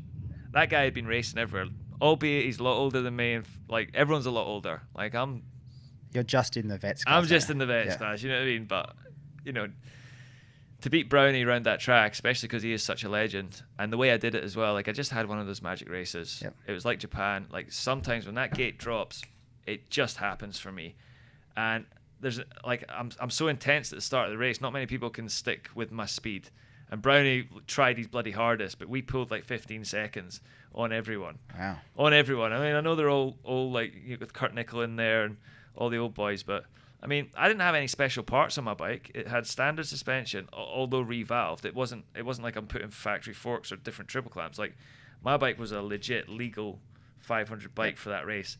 Everyone breaks the rules a little bit, and it doesn't matter. But people rock up there with their old factory suspension, this and that, or new suspension. That was an original Honda 500, and I just jumped on it. I got all my special parts on, my pipe, my seat cover, my grips, my levers. As long as I've got that comfortable feeling and my suspension, I'm good to go. And I did that day. That was the most fun race, just because of my attitude towards it. You know, they were only 15-minute races as well. Let's remember that. You know what I mean? I'm not fit enough to do 40-minute, 30-minute races at the moment, and I definitely wasn't then. They had grabbed me off the couch and put a 500 on my nose, and I was just like, you know, I took the bait. So Vets is where it's at. It's going to have to be, mate. I don't want to be one of these idiots that rocks up at these races thinking I can still win them. Yep. Or bust my ass and try and fight against the young kids. You know what I mean? I've had my day. I'm happy with my results. Like I said, first generation rider, everything that I've learned, everyone that I've met, all the things that I've done, I'm happy with it. I've ticked all my boxes. I've won my Grand Prix. I've won my British Championships. I would have loved to have won an Australian Championship. Probably should have. You know, I think in Dak's eyes, Troy's eyes, maybe even Jay, a lot of people over here probably thought I should have won some championships, but you know, didn't really work. I'd almost gave up when I left the UK. You know, like that was my retirement. I knew it would be easier over here, just travel wise. You know, nicer environment, better weather. Yep. No traffic. There was so many more positive things about moving to Australia that let me enjoy another 5 years of my career. But really, I was over it, like after my season with my thumb. But the same way I was over it at the end of 14. I think everyone has these moments where if you're pushing your body too much, and you're doing too much, it takes its toll, and you just need a break. But I feel refreshed. You know, I feel healthier than I've ever been. My back's stronger than it was before because man, I'd cricked it so many times. It just finally broke, you know? Yep. So it's taught me that, you know, I need to do more core. I've got really big legs because I've done a lot of cycling and squats, just my stand-up style. I'm a bit unbalanced. I need to just do a load of core, some kind of yoga, Pilates, whatever. And as long as I'm doing a little bit of cycling and shit, I feel like everything I've learned up to this point, and now that I'm on like the perfect bike that just fits me, it's a good time. I don't know, like if we do go to Conondale, if that happens, I guess we'll know more there. Yep. Might stay for the season. Yeah, that'd be cool. CBX 750. That's the build, wasn't it? Was that your first build? Because you're a creative dude, hey. Yeah. How did you get into building custom bikes? Well, it was when I was over here. I was just looking for a bit of an out, racing that 14 season, and I saw stuff on Instagram. I was like, I like the look at that. And then I saw stuff Deas was doing, or you know, Yep. whatever they call them, Douche Ex Machina. And I saw one up for sale in their shop in Byron, and it was like $13,000 or something. I'm like, what? I could build better than that. So I did. I went and found myself like an old bike, CX500. That was my first one. CBX was really? a bit of my show bike. But yeah, the first one I ever built was over here. It was like a black one, CX500. And I built that with my old little practice mechanic, Sean Smith. And I used to pay him to come out with me during the week when I was riding for DACA and that, when I was living down in Byron, because he was only over the hill. So yeah, I just cut one up, chopped one up, got the powder coating out, put some tires on it, and just started getting away from the racing side of it. I was over it. I needed something else to take my mind off of racing, because if I focus too much on something, I push it further away type thing. It's when I don't think about it, yeah, and I just rock up like Japan or whenever, things just seem to happen. So I started doing that, and people seemed to like it in Byron, and it turned everyone's head because I'd done a nice job. So I was like, oh mate, why not? I'll just do another one. And then that's how it just sort of started. Then because I like the whole presentation, production, photography. So you and me are getting on. Like X-axis is just my sort of my creative side. I can be as creative on the track as I like, but when people are telling me what helmet to wear, what color gear to wear, and this and that, I'm just like, fucking pisses me off a little bit. So to get to design my own bike that doesn't have to have any logos on it, I can pick the color, all of that shit. It was just my project. So I sold that one, made money, sold another one, made money, and then I was just like, you know what? I was getting my teeth into it. Like, I liked learning. I had to learn. The design was my thing. I could make the bike look sweet, but I still hadn't cracked an engine open yet, so I still had a lot to learn. And with these old bikes, you have to get in amongst them. You have to change the pistons and go full tilt. So spent a few years doing that. Also, I was working with my dad, or doing the same thing as my dad, building some property in Scotland. I'd bought a couple of old flats that I just started renovating.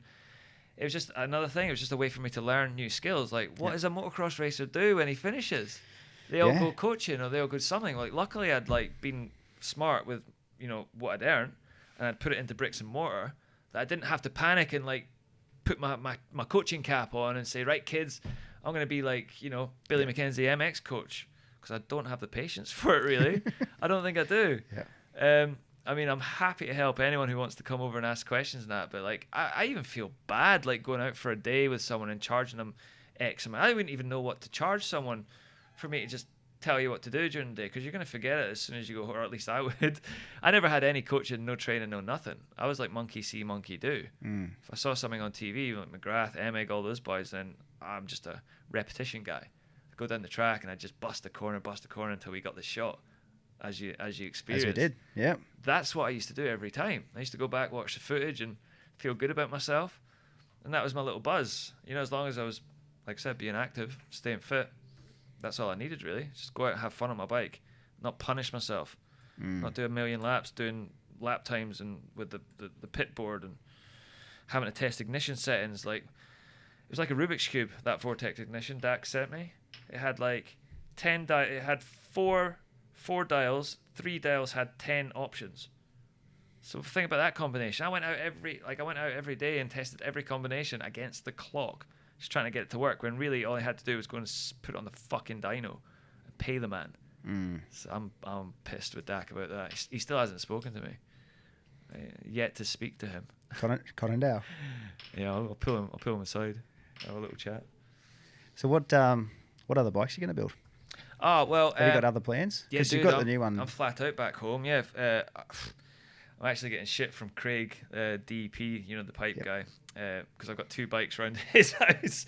Oh, really? Yeah, because I'm every time I'm back home, I go down to London and use his factory. He's got all the lace and welding, TIGs, whatever. He's making exhaust pipes, so it's easy for me. So he makes them all by hand? Yeah, he's got team of boys, got the factory going, and mate, the DEP's so underrated in the 2-stroke world, man. Everyone knows Pro Circuit and stuff, obviously, because Mitch does such a good job, but Craig's got the contacts and the dynos, and especially our factory Honda, UK factory Honda days with the 500. He's got a copy of that HRC pipe, and that's what's on my bike. You know what I mean? And that's the way it fits, the power it delivers. You heard it, mate. It just goes on and on and on. Combined with Platzi's porting, I'll tell you what, mate. I never knew if 500 2-stroke could be that crisp and just accessible. It's so easy jumping on a 500.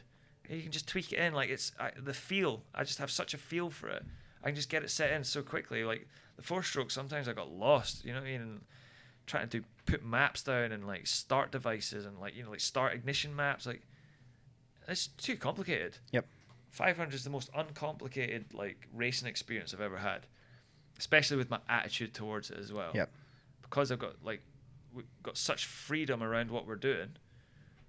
Like everyone's after that same goal. We just want to go and have a rad day. And the buzz from that, like as we're experiencing now, that's why I had to have a couple of days before I came and done this podcast, mate. Because I know we planned to get it all set up after we done that video, but because it was a journey to get to here. Yeah, absolutely. Torn tires, opening the cars with, yeah. Dude, even driving, like, oh mate, I've got so many stories. Like I battled the States. I got the quarantine fine because I'd went up to the Sunshine Coast to see my brother and I didn't like apply for the pass. I was out on my CB400 and got pulled over for speeding, which I really doubt we were speeding, but basically the cop just didn't like the look of my bike. It's chopped down, it's customed out. And he just wanted to fucking hand a load of fines over. My brother got a fine for his indicators not being right. Anyway, got the quarantine fine. So it's a long story, but I was driving from Sunny Coast to Toowoomba, and I was just driving through S because I was on the way to see Platzi to come and do this shoot. I got pulled over by the police again, and I wasn't doing anything wrong, so I pulled the combi over, and the police officer came. He's like, I said, did I do anything wrong? He's like, no. I was like, well, why did you pull me over? He's like, oh, you had your music too loud. I was like, well, you pulled me over for like the music being too loud. Like it's that night, it's like 10 o'clock at night, and I think because I'd just been driving those roads trying to stay awake, I had the fucking tunes flat out, and must have just drawn attention to myself. So anyway, he pulled me over, and my whole quarantine fine thing was on file, and so they've caught me driving from Sunshine Coast to Toowoomba when I'm meant to be quarantining for 14 days or whatever the fuck. I'd already been given the quarantine fine and been ordered to go back to New South Wales by midnight that night, and I just ignored it because I'm like, mate, you're not going to tell me what to do. I'm staying with my brother. Like, fuck you. You know what I mean? I've only just got here. And so it was all on file. So I was like stopped for like an hour while they like checked out my whole story. And luckily I was telling the truth. Otherwise they probably would have whisked me off and like quarantined me or something. So yeah, and like luckily my story checked out because basically I told them the exact same story as I told the first cop, which he was just pissed off about the fact that I just didn't care like what he thought. He was like, so what are you doing now? I was like, well, I'm going to go to Toowoomba, I'm going to ride dirt bikes. And he scoffed. He's like, no, you're not. I was like, and this guy was a dickhead, mate. So I started giving him a little bit of attitude because he was totally paying out on my bike. He didn't like my new design. He was pulling me up about the registration plate, gave me 2 bike defects, told me I was speeding, and then because he didn't like my attitude, whacked the quarantine fine, which is like $1,300. And I'm like, and then so yeah, and then he ordered me to go back to New South Wales like that night before midnight. He followed me back to my brother's house, took pictures of my brother's van, which I was driving. I couldn't believe it. Like my brother couldn't believe it either. So anyway, my story checked out. I told the second pair of cops, I was like, look, I'm going to Toowoomba, this and that. And it was on record. He had wrote everything down to task force. This whole quarantine thing's like, it's a mad thing. And then luckily I just told them the truth. And so because they'd only pulled me over for having my music too loud, they were just bored. You know what I mean? No one drives through Esk from, like they were just 10 o'clock at night. Yeah. So anyway, they let me go, and they kind of laughed as well. Like, luckily, this is the first normal conversation I had with a police officer in Australia. Normally, they just are out to sting you, in my experience. Anyway, and this guy, because I was like telling the truth, and everything checked out on the previous report, they were just like, well, and I was probably like putting it on a little bit. I was tired, but I'm like, mate, what's going? Like, why am I getting stopped everywhere I go? Like, I'm just trying to go about my life. You know what I mean? Just super simple. You know what I mean? But just because of all the rules right now. Anyway, so they let me go. And they're like, when you get to Toowoomba, just make sure like you quarantine for 14 days. I'm like, yes, sir. Of course. You know what I mean? But anyway, we went and fucking made it happen. Went down and ripped some 500 2-stroke around some sand tracks. So it was a battle through the States, literally. Yep. You know what I mean? I've got a $2,000 fine that I'm probably not going to pay. But I don't know. I wonder if they're going to catch me at the airport. I don't think it's a real thing. I don't think the immigration and the traffic fines are actually connected. So watch this space. I'll let everyone know. I'll either get deported or I'll leave at my own free will or get stopped at the airport. So, like, because home's here quite a lot for you, obviously. Are you stuck here at the moment? Kind of. Kind of? Yeah, I mean, it's not a bad place to be stuck. That's great. Exactly. Yeah. So, like I said, I don't panic ever about where I need to go, what I need to do. I know I've got a load of bikes back home that I need to customize. I got another CBX 750 that I could probably do better than the red one, which it would just be a beefier, chunkier version. I got a GPZ 900R Kawasaki 89 model, like the Top Gun bike. It's a really cool old school bike. It's got quite a following, and I've got a celebrity guy I'm building it for a celebrity guy, but I want to make sure it's right. And it's a project, it's an ongoing project, so it's just taking too much time. My creative side's being like pulled everywhere right now. The 500 thing just got me. So I went it brought me back into it, and it's got me here. So like I said, I just go with what's sort of interesting to me at the time. But X-Axis, I built that up, you know what I mean? And I nailed the design, and people liked it, so I'm confident now that I can do that. Like when I do get that feeling to go and build another bike, I go do it. But I like to have a lot of things going on at once, like I said, so I'm not focusing too much on one. So it's good to go racing, keeps me fit. It's making opportunities like this, but ultimately it is to keep well-being. You know what I mean? Riding motocross bikes keeps me fit, strong, and healthy. The design thing keeps me interested. It makes my brain work, you know, a little bit slower than 500 speed, you know. I get to just like calm it down, get the lines right, you know what I mean? The design of the bikes. So I've got like five bikes back home I need to finish and sell, and then I've got one flat left that I need to like rip and gut out and put new kitchens, bathrooms, all that type of stuff in. But I'm almost there. I've made myself busy on purpose, you know, because like when I finished racing, I did have that feeling of like, oh shit, what am I going to do? I always knew it was going to happen, and I was kind of just having the faith that something was going to happen, you know what I mean? And that's why I went and did my thing with X-Axis, because I thought, right, at least I'll learn loads. It'll keep me busy, you know what I mean? Because there's nothing worse than just sitting around like not knowing what to do with your day. Like I can do it pretty well, but I always feel like I can justify it, you know. But if I did have that sort of like panic of like, oh, shit, where am I going to get the next buck? How am I going to like, what kind of job did I like? Which I went through. Like I had a lot of thoughts like, shit, like, am I going to have to go coaching? Am I going to have to do this? Do I have to run a team? All this stuff. And I'm just like, you know what? Don't think about any of it. Just focus on what you're passionate about. And that's always worked for me. Like when I'm passionate about something, like it's a law of attraction type thing. Like, and I see it with other people. Like I'm always supportive to other people when I see they're passionate with something. So because my designs were, you know, I was putting my full effort into it, and I was being real, what's the word I'm looking for the details. I was making sure they were all, because it was going to a show, the CBX 750. You'll have to find a picture. But X-Axis, if anyone wants to see like what I've been doing since I stopped racing, it's on Instagram, xaxis.co, and there's some custom bikes on there. But it keeps me interested. I'm yet to like master welding. I want to get TIG welding good, but I've got a good guy back home. I've got to know a lot of people, professional people that I can learn off and that can do the job real quick at an affordable price, and be able to let me like bring a bike and let me produce it the same way you do your videos, you know, get the right shots. I got people with all camera equipment, and it's fun just to go around their house, you know what I mean?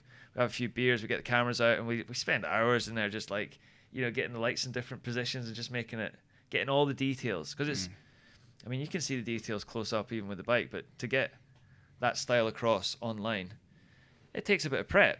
Same way as we went and like ripped that sand track up, you know, you can't just go down there with your iPhone. You know, I put some videos up that Kobe caught on the GoPro just because I was that excited about it. But then when I saw your edit, I was just like, mate, it brought me back to the Terra Firma days when Fox were doing shit properly. Terra Firma 2, you know, and Lusk. That's the best. Oh, it was, mate. It's the golden era, and that's what's just making me go back, because there's so many people our age still in love with that year, that era, and it's always going to be there. Oh, yeah. And I'm just in such a good It's a position piece of history. where I'm young enough to be a vets racer, skillful enough to ride these 500s, and have the people involved with all the knowledge of suspension setups, exhaust pipes, engine tuning, and just good vibes. So it just seems like the path is there, and I just have to follow it now, instead of me panicking and trying to do something and bring this in and just do what I'm passionate about. Like building flats is not really what I'm passionate about, so that's why it took me so long to get them finished. My dad's mad at me. He's like, just fucking get it done, because that's like, I got one flat to finish, and then that's rent coming in, and that just allows me to feed myself, get A to B, and then when the bikes all sell, you know what I mean, it's just keeps it rolling. Just working with that right now, and whatever comes from racing just comes from it. It keeps me fit and healthy and well. See, they've just remastered Terra Firma. They've just put the time in, so it's now back online, and it's great. I did see them all. Yeah, it's good to see. It went. Terra Firma 3 didn't do it for me. 1 and 2. It's those two. I know. And then what happened to it though? It went freestyle a little bit. It was more about the full racing. Like freestyle was happening at that point. Oh yeah, though. yeah. You had to let it go. You had to let it happen. But 1 and 2 though wasn't at its peak. Good time, because I'm same age. I'm 36, so yeah. 84 baby. Seeing those things come through at that time was influential and sort of like late childhood, I guess, for them. Mate, it kicked off everyone. Think about what Roxon went and redid it. Like everyone. I mean, they did a good job on that. They were just the best. They had the vision for it. Pete Fox had the vision, and it's the same with this 500 thing. People supported him because his designs were right. He's passionate about it. He was picking the right people. You know what I mean? He had all the coolest riders, looking the best. I mean, how good was the attitude back in the 90s? When you listen to interviews from Bradshaw, Bale, Stanton, like all these guys, they're getting interviewed with their shirts off. You know what I mean? Out the back of like box truck trailers. You know what I mean? It's just so much. It makes me smile. You know what I mean? I just, what was really upsetting for me is when I saw Villapoto come over and do the Grand Prix season. He was just getting badgered by the journalists. They were asking him the same question in 25 different ways. I mean, honestly, like he could have done so much better if he wasn't being hounded by the press that much. It was a bit, that was a bit sad to see. But I don't know how we got on that. No, me either. Do you still love the sport? Yeah, I guess. Yeah. Like, do you actively watch? No, I don't actually. That's the thing. No, not love it. Not racing. Not love it that much. Look, I'll see the highlights. Yep. I never watch MX2 for some reason. Don't get into it. Not interested. I love Roxon. Love his vibe. Love his story. Everything he's done. Like saw him around the Grand Prix and stuff. So I'm still, I'll still watch it, but I'm not like, I don't wait for it to come on every weekend. I'll fall asleep watching Motocross Grand Prix. You know what I mean? Like if it's a Sunday and I'm at home and I'm just whatever and it's on tape, I end up falling asleep. Yep. So I don't know. I love riding, mate. Yep. I love being a part of it, and I like being on track. I don't think I could be a brand manager. I don't think I could sort of slot into the industry in any other way other than do something my own way, which is kind of what's happening right now. Like X-Axis Lab, that's another thing. That's a kind of like that kind of happened from X-Axis. X-Axis became a brand, but then people want to see like in behind the workshop and in behind like my design and sort of my thought on the bike. So I started X-Axis Lab, which is primarily the workshop, but that's sort of a mix of all the X-Axis builds and the 500 builds. It's pretty much any time I'm getting hands-on with people in the workshop, I get my phone out and I sort of like, I show everyone like what's happening, and that's pretty cool. Like it's nice to have a bit of a scrapbook of like where you've been and what you've done, because when you do come to sell the bikes, like all my bikes are for sale. It's not like I'm just doing them up and storing them and keeping them all for myself. Like I'm always aiming to build another one. So as soon as I can get the money back from one, I'll go in balls deep and build another one, and I'll pick a different model, and I'll be innovative with the design again, because I like to make them look different. So anyway, I got 3 things going on right now, and it's it's keeping me busy. You know what I mean? And it's nice because I'm not any official business. I don't have this or that. Like, I'm lucky enough to have all professional people involved, that it just gives me the freedom. Like, I'm as free as a man can be right now. Yeah. And it's a nice feeling. You know what I mean? I've always been like that. I've always been traveling. I guess I could call myself a traveler. Yeah. You know, I've been away since I was like 15 years old, living in race trucks with the teams, traveling Europe, everywhere. I've been on the move all the time. And it took me to grow up a little bit and mature to like learn not to chase the carrot too much and just let it come. It's like, it's a balance between letting things happen and making things happen. I've seen that quote somewhere, but it's so true. You know what I mean? Like, you can't force it. You can't force it. And I'm just so thankful to have the good people around me in Australia that are supporting the whole 500 thing. Kobe Rink, Warren Platts, and anyone else who wants to get involved. Ferg from Byron Bay Crane. Berg, yeah. I mean, he's the first sponsor in the Condell trip. You know, that's going to pay for the beers and the barbecue. So go fund Kobe. I think this is what we're going to have to do. We're going to have to get Kobe to start a GoFundMe page. And anyone who wants to see the 500 rip round and come and have a beer or just have any kind of fun VIP that we can think of, I'll think of something. Yep.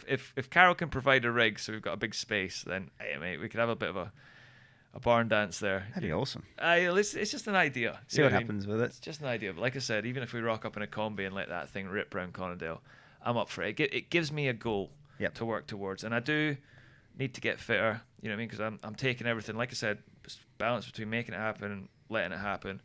I've let it happen to this point.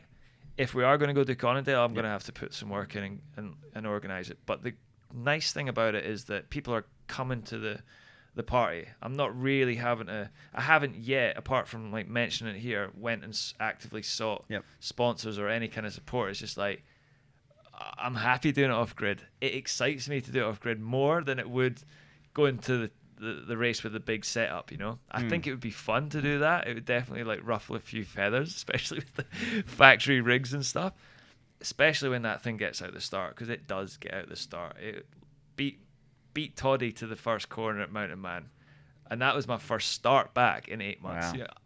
Yeah, we tuned it in, but nowhere near as tuned in as we got it down the sand track. So I don't know. I could pull a start on that, and then, you know, even getting it up front, even getting that picture, that's all we need. Yep. Seeing Billy Mack on the 500 against like factory KTM, factory Husqvarna, factory Yamaha boys, just seeing that old two-stroke at the front, that's a vision that I reckon I could make happen. That'd be fun. And as long as I finish, it's just as long as I finish, that's all that matters. And people who know me know that I put my full effort in. Like, I might get tired or I might blow out, but mate, you'll see the best of me for as long as I can. As long as it's there. As long as I can keep it. But like I said, 36. Mate, I'm fit and healthy. I feel stronger than I've ever been, really. Like, more mature, like more just built. You know what I mean? I'm not a kid anymore. I'm a man. That's why I can ride these 500s. I really, I can hold on to that thing now. And no niggling injuries, I'm not battle worn like some of these boys. Like, I never have to take a painkiller. Live in Byron. I stretch out. I cycle. I lead a healthy lifestyle. I need to be a bit more active. Like, I'm working on the bikes in my little van quite a lot. Like, I've had this little combi now for a few years, and I've just slowly been restoring it to the point where I'm like really happy with it. Yeah. Big old sound system in there, even the police know. So I've just been tinkering away, at my own pace. And if this Conondale thing does happen, then it would just give me a reason, like I said, to maybe go down to J Mar once, hang out with him for a couple of weeks, be like Apollo and Rocky, running down the beach. What a comeback. Old champs, yeah, totally. And he would get fired up in 24 hours, mate. He just needs me there to bloody kick him up the ass a little bit. I reckon he should just break out Platsy's KX500 and just have a laugh with me. But we'll see how we get on with these 450s when I go down. I know Matt Moss is down in his area as well. He reached out to me the other day. So it's cool that I'm like buddying back up with all the old champions over here, because they were legit boys, mate. Jay and Matt, they can ride bikes. We've all got one thing in common. We're all champions. I'm not an Aussie champion, but we all know we're fast enough. Yep. There's a respect there. And we're all old enough now that we don't care if one of each other beats each other. Yep. Where before we were like really sort of like thrown into it by everyone around us. Everyone wanted to beat everyone. Like, it wasn't really me and Jay who wanted to beat each other. It was like my team wanted to beat his team and vice versa. You know, like, we just want to go and ride our bikes and do the best we can. That's our buzz. So it would be fun having us all back on the line. I know Mossy is a charger. I think he wants to come back and prove a lot of people wrong, and he does have the skill to do it. Not just fun. I think it'd be good for the sport. It'll be really good to have I something know, fresh like that coming through. I don't know who, like sometimes it feels like the sport's a little bit too controlled over here. People at the top have too much say. People get fucking, what's the word? Snitched on, this and that. I don't know the Mossy's thing's full situation, but it didn't sound like they were doing a bad thing. And I don't even really know how much that stuff helps you anyway. But 4 years was too much. Like, and in America as well, there's a lot of people getting stung. Like, I don't really understand it. I never tried that shit. I've never been into that side of it. I've had a recreational fun, but I've never been on the peds, ever. I never tried it. So I don't know, like, I can believe it was for injuries for sure. Like, I've listening to Jake's podcast, you know what I mean? That hit home with me a little bit. Like, it's a rough industry, man. And like, the money's not here right now, or it wasn't when I left. I honestly haven't really looked into it, but I know the top boys are doing all right for themselves. Toddy and Dino and Gibbs, and I know Dak has like the good support from the factories, but other than that, I've heard it's just a little bit on its knees. And I know it was when I left. There was nothing for me to stay. You know what I mean? I could have had another 5 years, and I would have done it if I was enjoying myself. But like we just talked about, it's not worth it. You know what I mean? I didn't want to end up fucking all pissed off like Dak. So it does need an injection back in, and I think it's just an attitude that's going to bring it back. Because I remember when I first came over, I came over with a pretty good attitude. You know what I mean? I was having a real good time. Have you, since you've been here, gone to any of the Ausex for the Supercross? Nah, they do all right though. They do a good show down there. It's a good show. I've watched it online, and they get the names there, and everyone's involved, and that shit's good. It's a good attitude. I feel that's as a direction. It's a good direction for the sport. But next year for the outdoors, it's going to be, I don't know what's happening, because I heard that too. Yeah, so I don't know I think they're looking for people to take over the championship. Yeah. Billy Mackenzie, do you think that could be a thing for you to take over the champ? It's kind of weird. Like, me and Jay talk about ideas. I keep in touch with Marmont way more than anyone else over here. Really? Yeah. Like, we just have a Facebook FaceTime sometimes, him and his old man, and we just talk shit because, we just got stuff in common. I mean, we're kind of cut from the same cloth a little bit, and we just got a lot in common. So he was always thinking of ideas, and I was like, you should run an event, mate, like just a big one-off event. Because I know like Farley Castle does so good back home, and I'm like, just sign up to be a vets rider, mate. Like, don't keep hanging on to, like, we were fast one time. We probably could go back and do all right, but it's a hell of a lot of fucking work. We're not getting paid to do it. So just go and enjoy yourself, mate. You know what I mean? Be a vets racer. Come and race the Vets Motocross Destinations. I'll get you a bike. Come over and hang out. Like, so I'm excited to go down to Jay's. I reckon we'll think of something. Yeah, cool. Mate, he's a 4-time Australian fucking champion. He needs to get back in the game. He could take over the whole thing if he wanted. He is the new Dak if he just, can be bothered. I get it. Like, he's the same as me. He just needed a break from the sport, hanging on to shit. So I don't know. We'll make plans. Me personally, nah, mate. I'm just fucking. I don't want the paperwork. Nah. I don't want the paperwork. That's Kobe's job. Kobe Rink. There you go. He could be the new fucking MX Nationals. Yeah, big time. He'd do a better job. Kevy. Oh, you know what? Yeah. Nah, Kevy done an alright. Tough job. It would be, mate, and it's so far away as well. Like, there's so many people to please. You gotta go. Like, it's such a big area, and you've not got that many people. It's a tough sport to make work. The state championships are pretty good for that, but going from Queensland to bloody Melbourne, and especially the tracks, like, I don't like Horsham. There's somewhere else there's loads of places I don't like. So what's this year? They've got Newry, Horsham, Conondale, Coolum, Gympie. I think that's what we got this year. So got a bit of a mixture in there. So Conondale, August.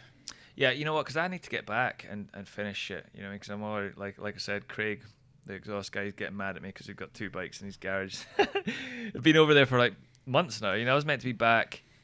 I was going to go back end of April, I was going to have my birthday here and then go back April. That's what I normally do before it gets cold, and then when summer happens in the UK. Yep.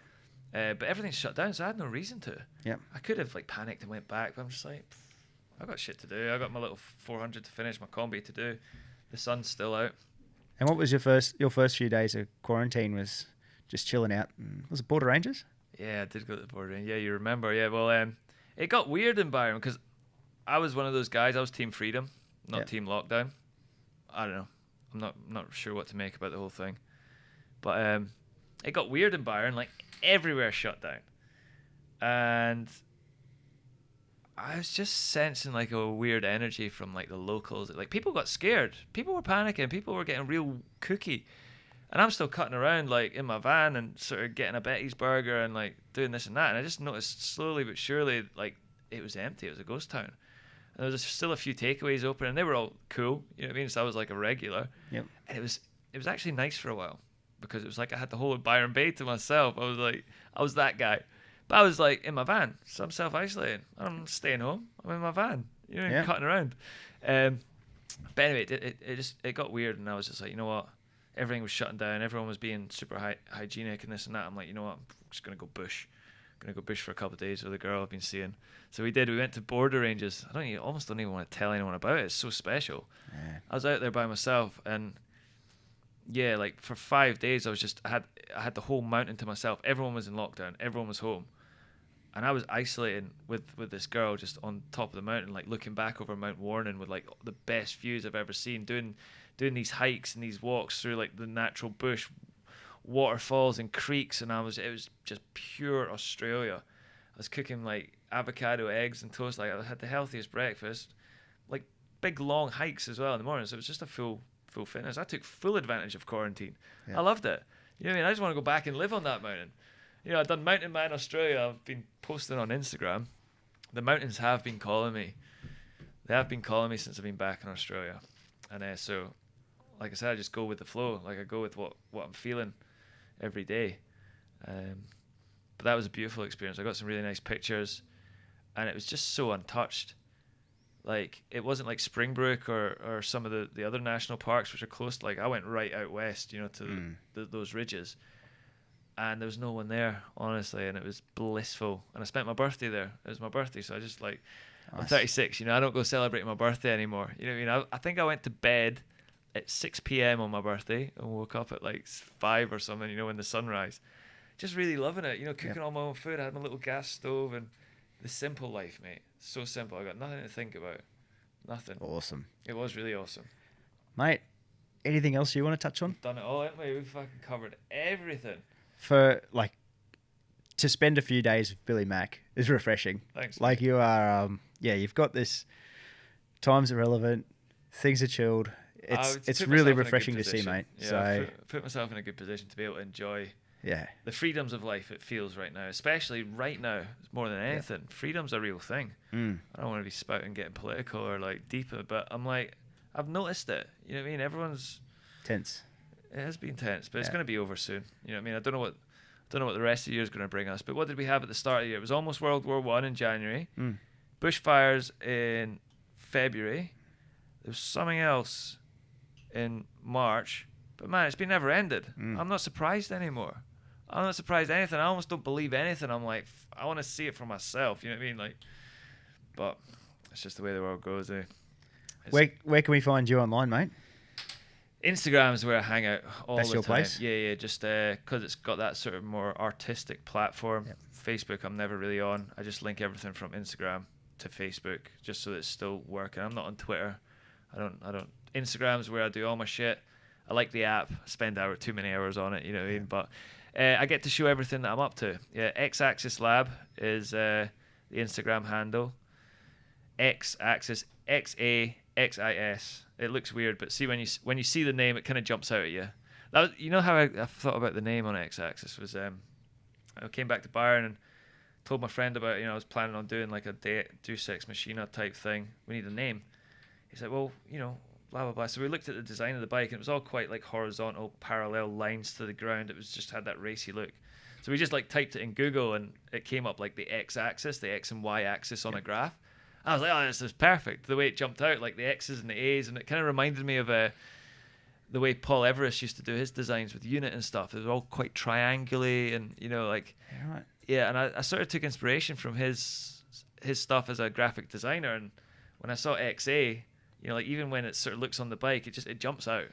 Because you look in your subframe section. Yeah. If you look at the box, That's it, everything. mate. Exactly. Wow. So everything's like that. So that's where it came from. That's where it came from. It's just a bit of a geek out. We had That's a good. geek out. Yeah, totally. I love that shit. So X-Axis is the brand for the custom bikes. I'll always have another bike like ready to come. It might just take longer than expected because I'm in no rush. I like the creative process. I like it all to work in at the right time. The balance between making it happen, letting it happen. That's just always going to be X-Axis. X-Axis Lab is like under the microscope, everything that we're doing, the high-end details, the vapor blasting, the powder coating, the Cerakoting, the pistons, the products we're using, the people involved, the workshops I visit. It's me on the move. But luckily, I've just met such a good bunch of blokes that all share the same thing. So X-Axis is where you can contact me, or like if I'm not really offering anything to the public yet, but if people need help with their getting an engine built or something, I can definitely sort of pass it on to the right people. And it's more a UK thing. Hopefully I can set up X-Axis a little bit more permanent here every time I come back. Got a good relationship with it's almost like a father figure over here, Brad McCormack. He runs Sings Tires and Mechanical down in Byron Bay. He's Tom McCormack's father. Tom McCormack used to be a shit hot little bush racer. He won a championship, but he broke his back as well. So anyway, I'm close friend with the family, and he really looks after me. I got a container down his yard, which is where I do all my stuff, just tinker away. But I'll get that set up pretty permanently in the next coming years, hopefully. I want to, just buy some equipment, do some spray paint, and actually start doing all the details myself now that I've learned the majority of it.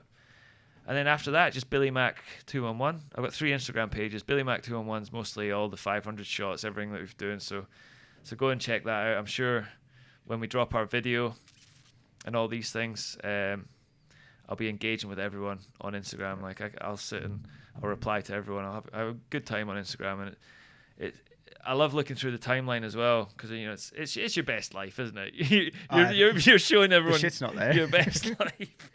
But I like doing that. I like getting the shot. I like doing the edit. I like picking the music, and I like to support everyone who supports me. It's just a working little snowball right now. So I appreciate the support.